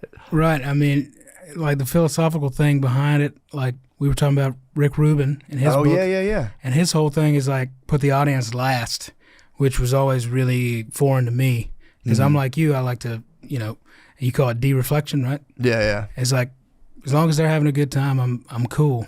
Yeah. And I've also got a 7-piece band behind me, so I can kind of lean on them. Yeah. And like try to entertain them to a degree, and not focus on the larger audience in front of me. Yeah. That's worked for me in the past, but I couldn't imagine being up there alone. Yeah, I mean, I don't know, because I've tried to play music a couple times, and that's harder for me, because when you're doing stand-up, you're getting feedback in real time. Like, if people aren't laughing, it's like red alert. This isn't going well. This isn't going well. But and they laugh, it relaxes you. Yeah. When I would play music, the whole time I would just like watch people in the crowd, like, dude, do they fucking hate this? And I would just stare. Then the song would be over, and a couple people would clap, and I'd be like, I guess that's good. There's no, like, you're not getting that the feedback kind of relaxes you in stand. Everyone says that does music, like, stand-up's crazy. It's like, I don't know. I think it's easier.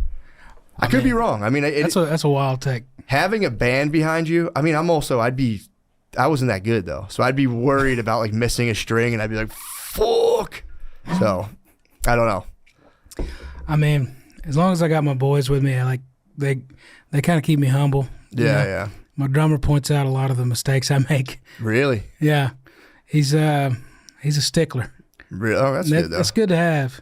You can't get too loose. Yeah, you can't get too loose, especially if I mean, I guess you could, if somebody fucks up, if I'm like watching a band and somebody like fucks up a chord and like kind of laughs and keeps playing, I'm not going to be like, what the fuck was that? Right. You don't ask for your money back. Yeah. But I mean, we also grew up in the service industry.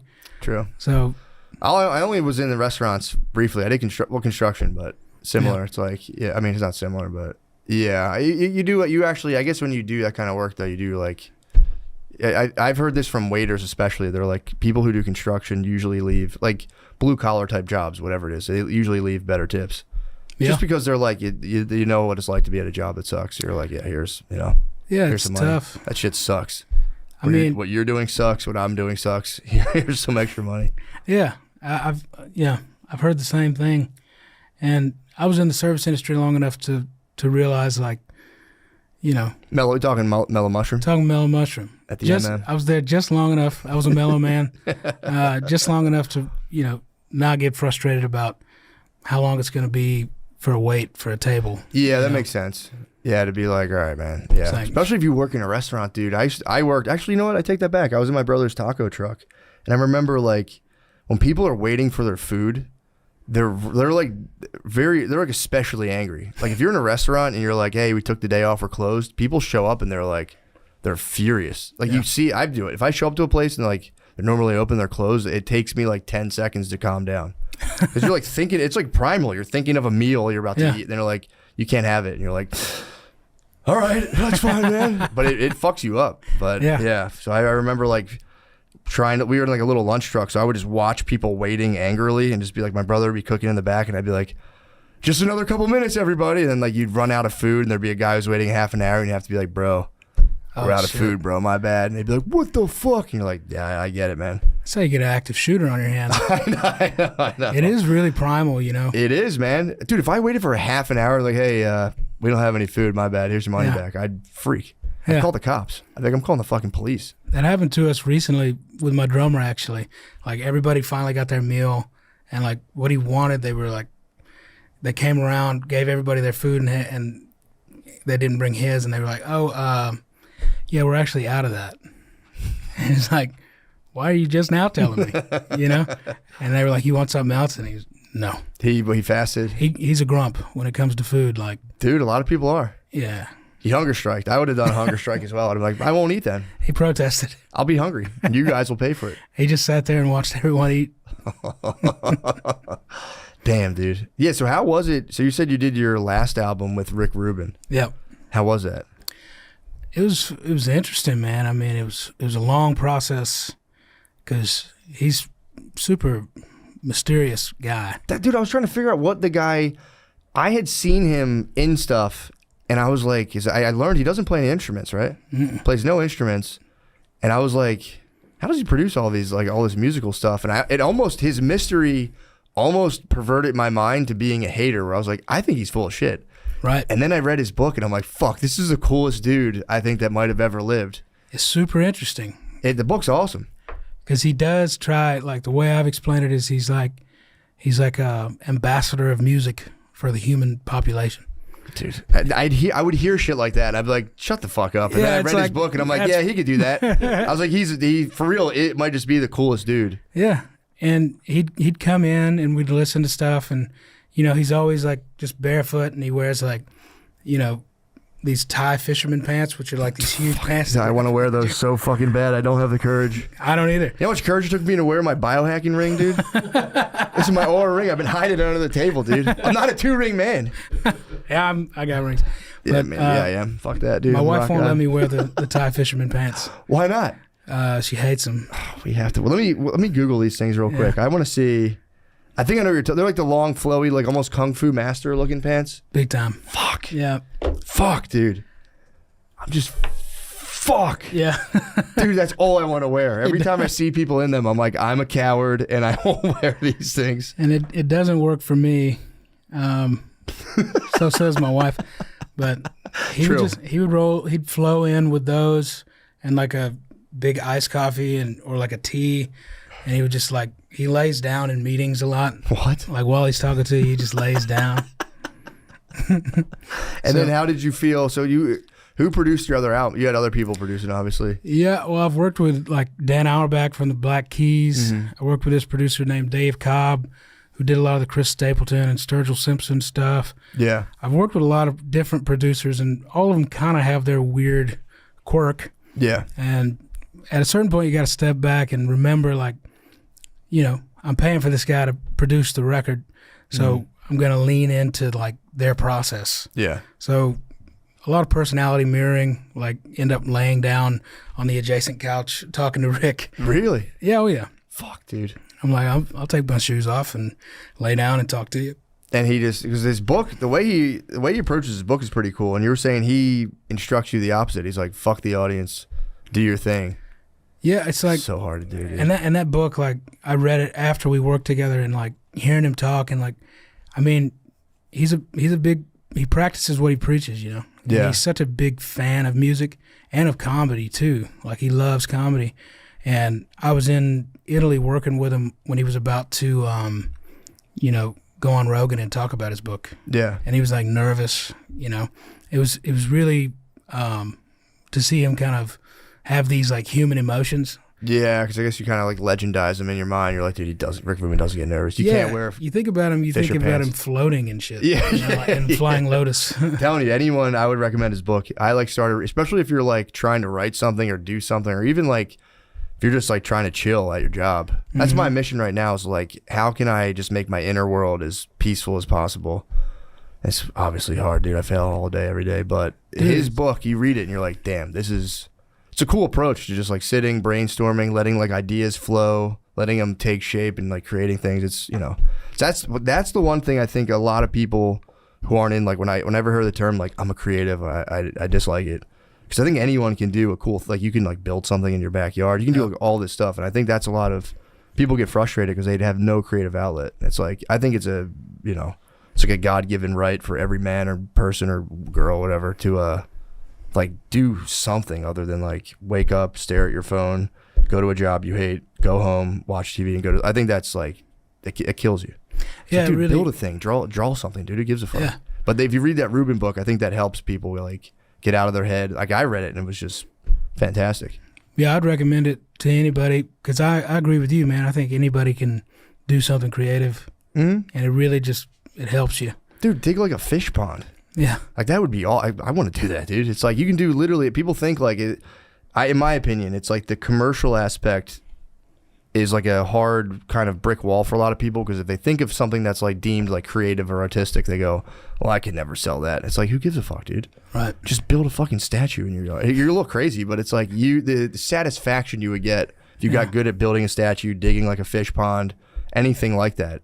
I mean, it's unmatched. You got to be okay with failing. Yeah. And that's the approach I take to every gig.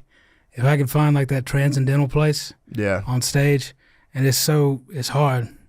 But like, I think I even heard you talk about this, like if you're doing something like the assembly line, you know, you're doing a repetitive motion over and over. Oh, yeah, it kind of unlocks like that creative side of your brain. That's what, what was that guy's name? I think Adam Smith. That was the guy who he was like one of the thinkers in capitalism. He thought, that was what he thought, though. And I think it is right, because when I would paint houses especially, if you're doing a repetitive task, it does unlock you to think about other stuff. But he had this dream where like people would work in like dog food factories and then like just start coming up with these sick ideas. And it turns out it's like, no, a lot of people will just stare at a fucking wall too. So that is, but I agree. If you have that capacity to like, for your mind to float, it's like, yeah, when you do something that's like manual labor intensive, your brain really can. Yeah. Like my wife, you know, when she started she has like a trucker hat company, and she started it out of our garage, and I'd just go down there and make boxes, and I'd make the same box over and over and over again, and I would come up with so many ideas, and I would just write them down, you know. Yeah. And it kind of led me to like, you know, now when I write, a lot of times I'll have like a show that I've seen 1,000 times, like The Office or like The Big Lebowski, something that I've seen 1,000,000 times, that'll kind of get those gears turning. Yeah. So it's kind of stimulating my brain, but I don't have to think about what's going to happen because I know what you know. No, that's a cool idea. I used to trash Adam Smith for his take when he would be like, yeah, you're going to get guys in factories. They're going to unlock the next level and unleash all the secrets. Right. When in reality, a lot of them were just bored to death. But yeah. I do agree, though. That works for me, too. When I would do manual labor, any of that stuff, where like I used to have to, it was working with my dad and my uncles, and they would like knock a building down, pick up like concrete, like chunks of rock, bricks, plastic, metal, and wood, and they would just dump it, and you had to separate them into like those 5 categories. Yeah. And I would do that for like 8 hours a day, and like, dude, you really do, like, you can hit a flow state. Yeah. It's pretty tight. There's something healing about that in my mind, like having a task and just getting it done. Like we've been in the moving process. I'm like, I got to get this couch from here to the truck, from the truck to the storage unit, and just like doing it and just sweating and like earning your rest at the end of the night. Dude, and I'm telling you, man, people like, because I've done jobs that are purely physical. I'd work with my dad. He's like, look, I need you from the neck down today. I don't want to hear anything. I don't need any ideas. I just need you to lift that and put that there. Because I'd be like, well, what if we do it this way? He'd be like, don't want to hear it. Do that, there to there. That's it. But like, yeah, and it's like, when you do a job, I always wanted to have a job where I just use my brain, but then it's like you do get to the point where like, dude, I would love to move some boxes right now. Yeah. And people who move all day are like, fuck you, dude. You think I'm like, dude, you don't understand. Like, just let me when I like get to carry shit. Like if I do yard work, I'm in heaven, dude. Mm-hmm. But the thing is, if you do it all day every day, you're like, all right, man, fuck this. This shit sucks. Yeah. But good point. We've hit a dead end of the conversation. So. And how many albums do you have? 4 do you have or 5? So it's kind of weird the way it was. So I did 3 records with my guys it was Marcus King Band. Yeah. And then I did a record called El Dorado, and it wasn't my guys. It was the first album I did without my band, so I didn't feel right calling it Marcus King Band. Mm-hmm. And I just thought this would make everything a lot simpler. And it actually just kind of convoluted everything. Because now I see articles that refer to me as like the former lead singer of the Marcus King Band, which is like a brain pretzel. Just, it doesn't make any sense. Marcus King, a.k.a. former lead singer of the Marcus King Band. Yeah. It's still the same band, or at least my drummer. Relationships kind of ebb and flow, and you grow. Yeah. And some people don't grow with you. And then you come to those hard moments in life where you kind of have to move on, and they have to move on or stay behind. Yeah. But I've got 3 out with my group, and I think 3 as a solo artist, as it were. But it's still my band on the road, and me and my band just did a record together that we're going to put out next year. Okay, so you guys were the Marcus King Band, and then you went solo. Who were the musicians you used when you went solo? Did you just like bring different people in here or there, or did you have a different band that was with you when you did solo stuff? Was it some of your Marcus King Band? Like, how'd that work? Right. So that was another, like, kind of trust the process. Mm-hmm. When I worked with Dan Auerbach, he's like, I got, like if you like the Memphis Boys, they worked on all like the Dusty Springfield, Elvis Presley, Bobby Womack, that kind of thing. And they're all like 80 years old, but they're incredible musicians. And they played on that record with me.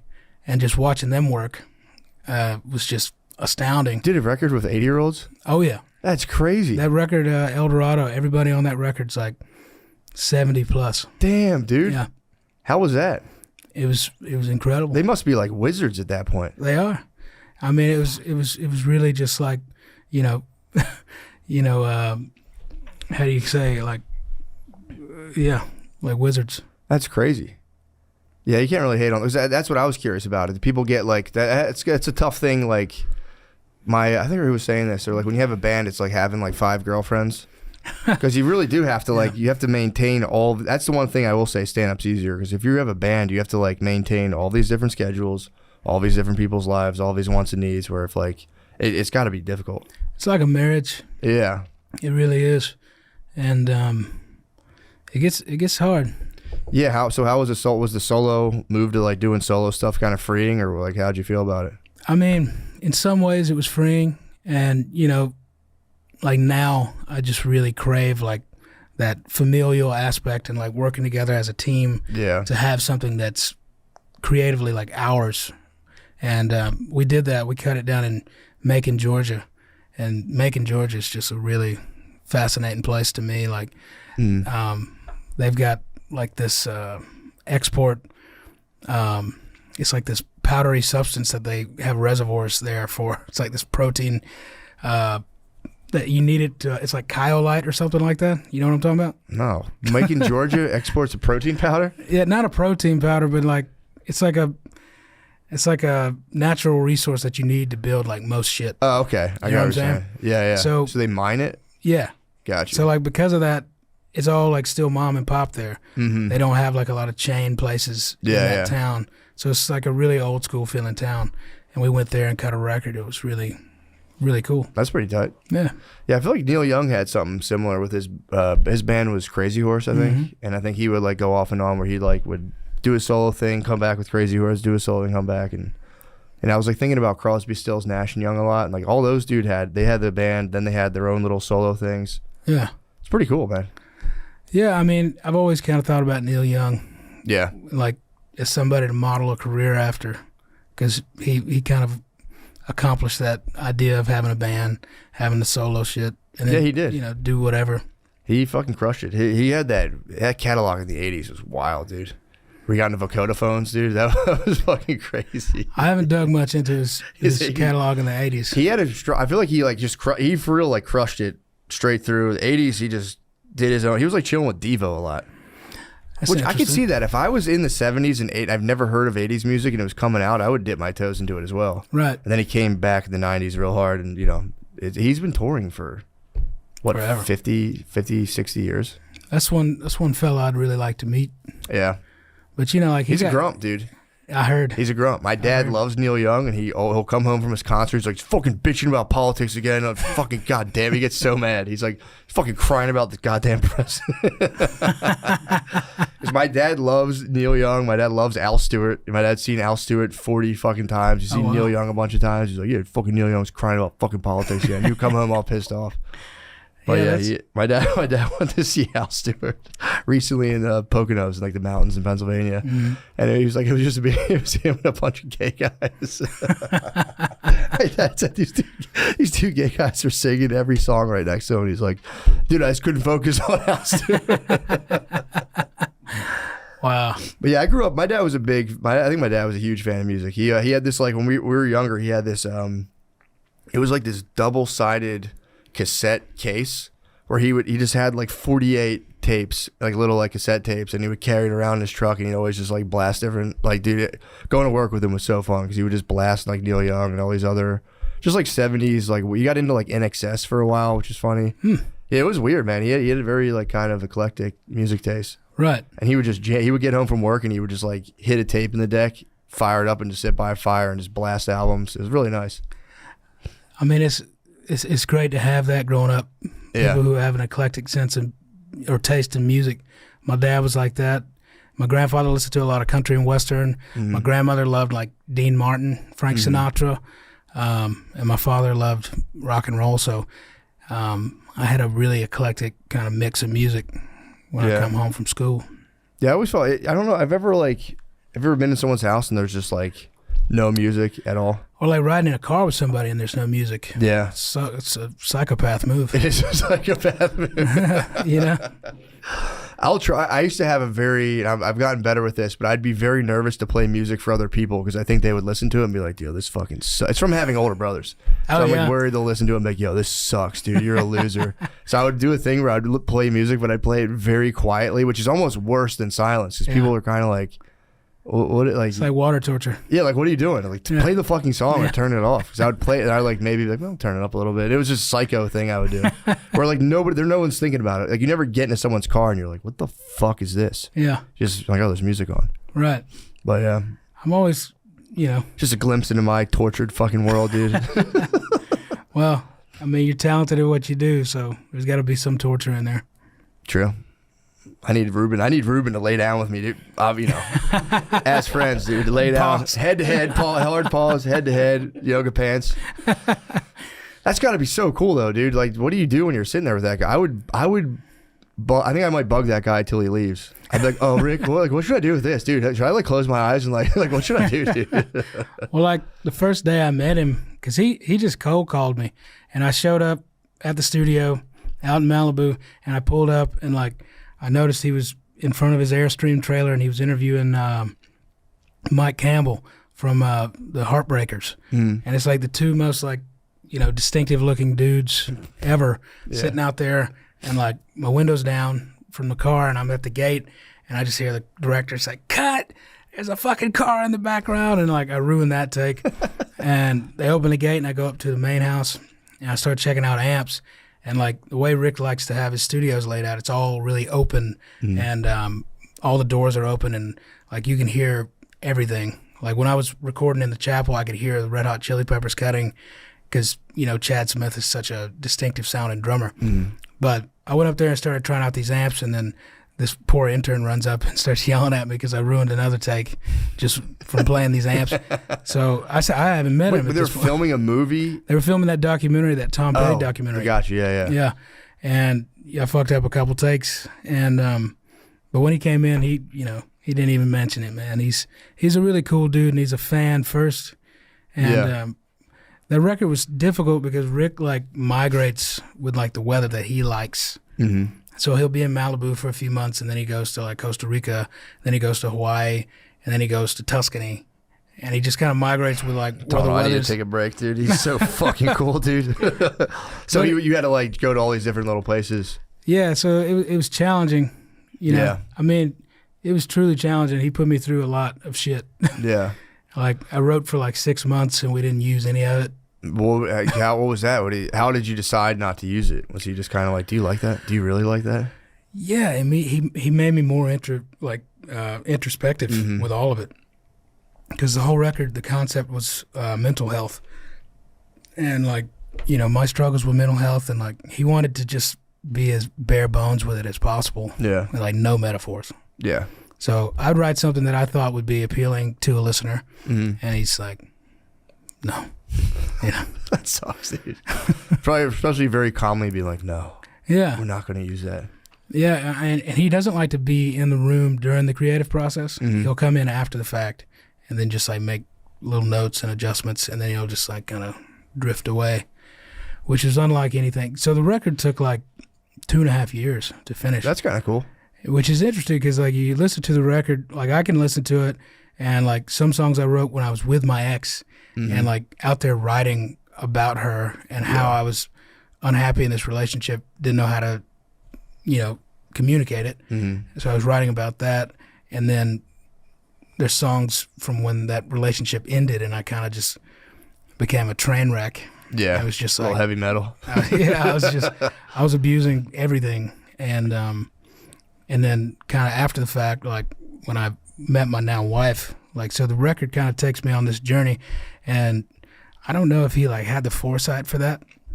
Yeah, that's Or- kind of nuts. So you have songs from like a period of like, you know, domestic, you know, let's call it domestic kind of hell, like a hellish domestic situation where Yeah. like it's disintegrating, blah, blah, blah. Mm-hmm. Drug abuse period, and then kind of like, you know, greener pastures.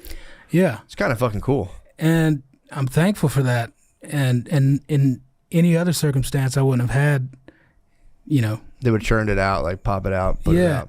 because I've done records in 6 days. I've done records in 2 weeks, but never like more than like a month span. Damn. You know.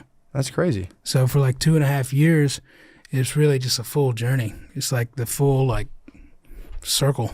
That is pretty cool.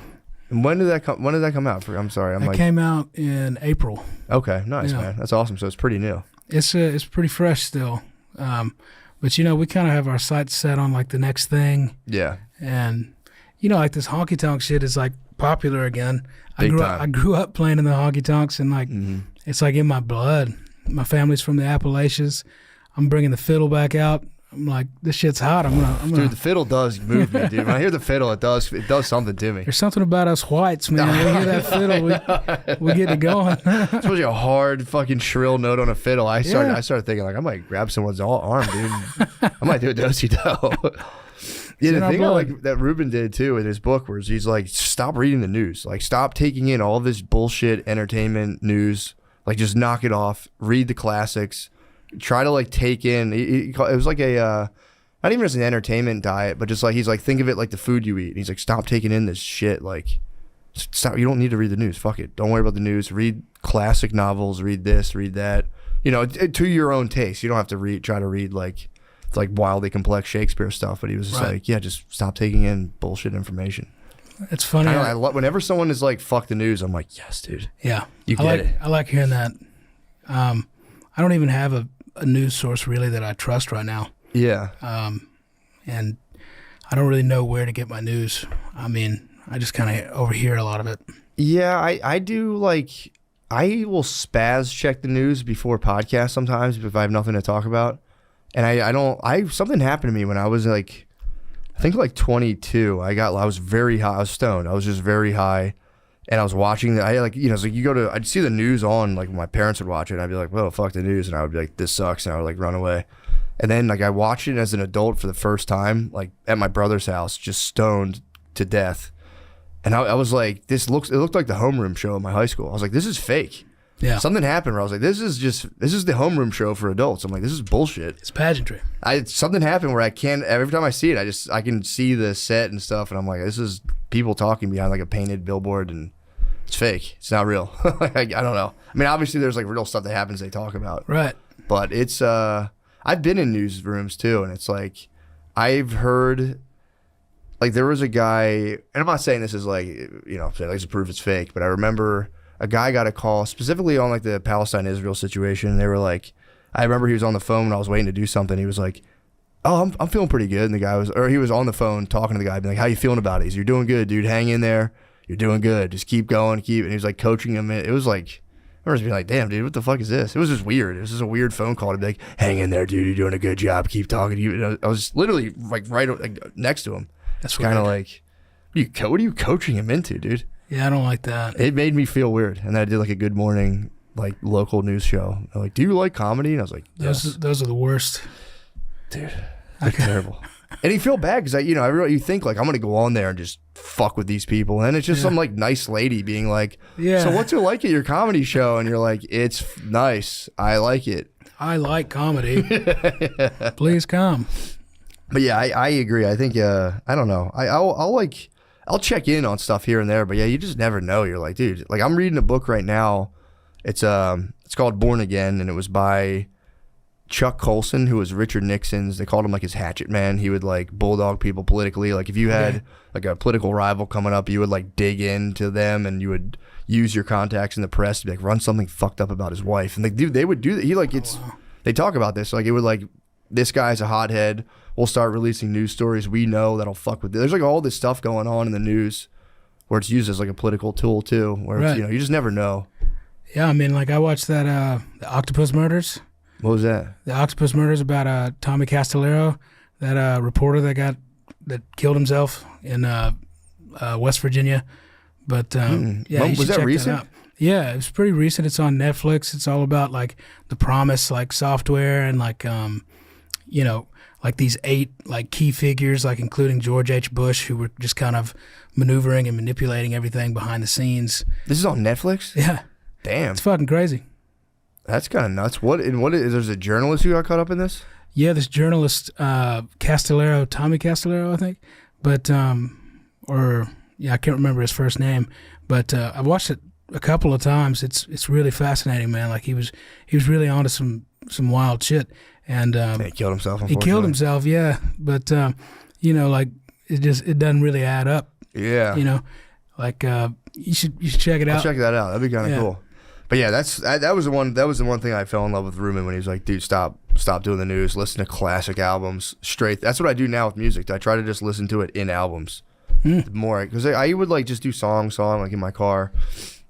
I don't know if you ever got to the place where you're like, I've heard everything, but I've listened to all my little playlist is just burnt out. Yeah, I use Spotify, so I'll just do like, I'll like make a little playlist or do like Spotify morning, and I'm like, yeah, fuck it, put it on. Right. And I'm like, they're just feeding me the same songs over. I get like depressed if I don't have like a new thing to listen to. I get kind of like, dude, fuck's the point? Same. John Martin just broke me out of my music depression right now. Yeah. He's really he has a couple of live albums I like, but so now I try to just like put it on an album in the background and listen to it straight through, or like before bed with headphones. Just try to do as much as an album as I can do and just pass out. I think it's kind of nice. Right, and trying to get like I've been chasing the hit rush. That's the problem. I'll do a playlist of hits. Yeah, and then it's like they like wear off. You got to listen to like all the songs. I don't know. I feel like you got to listen to all the songs. Yeah, it's like a dopamine.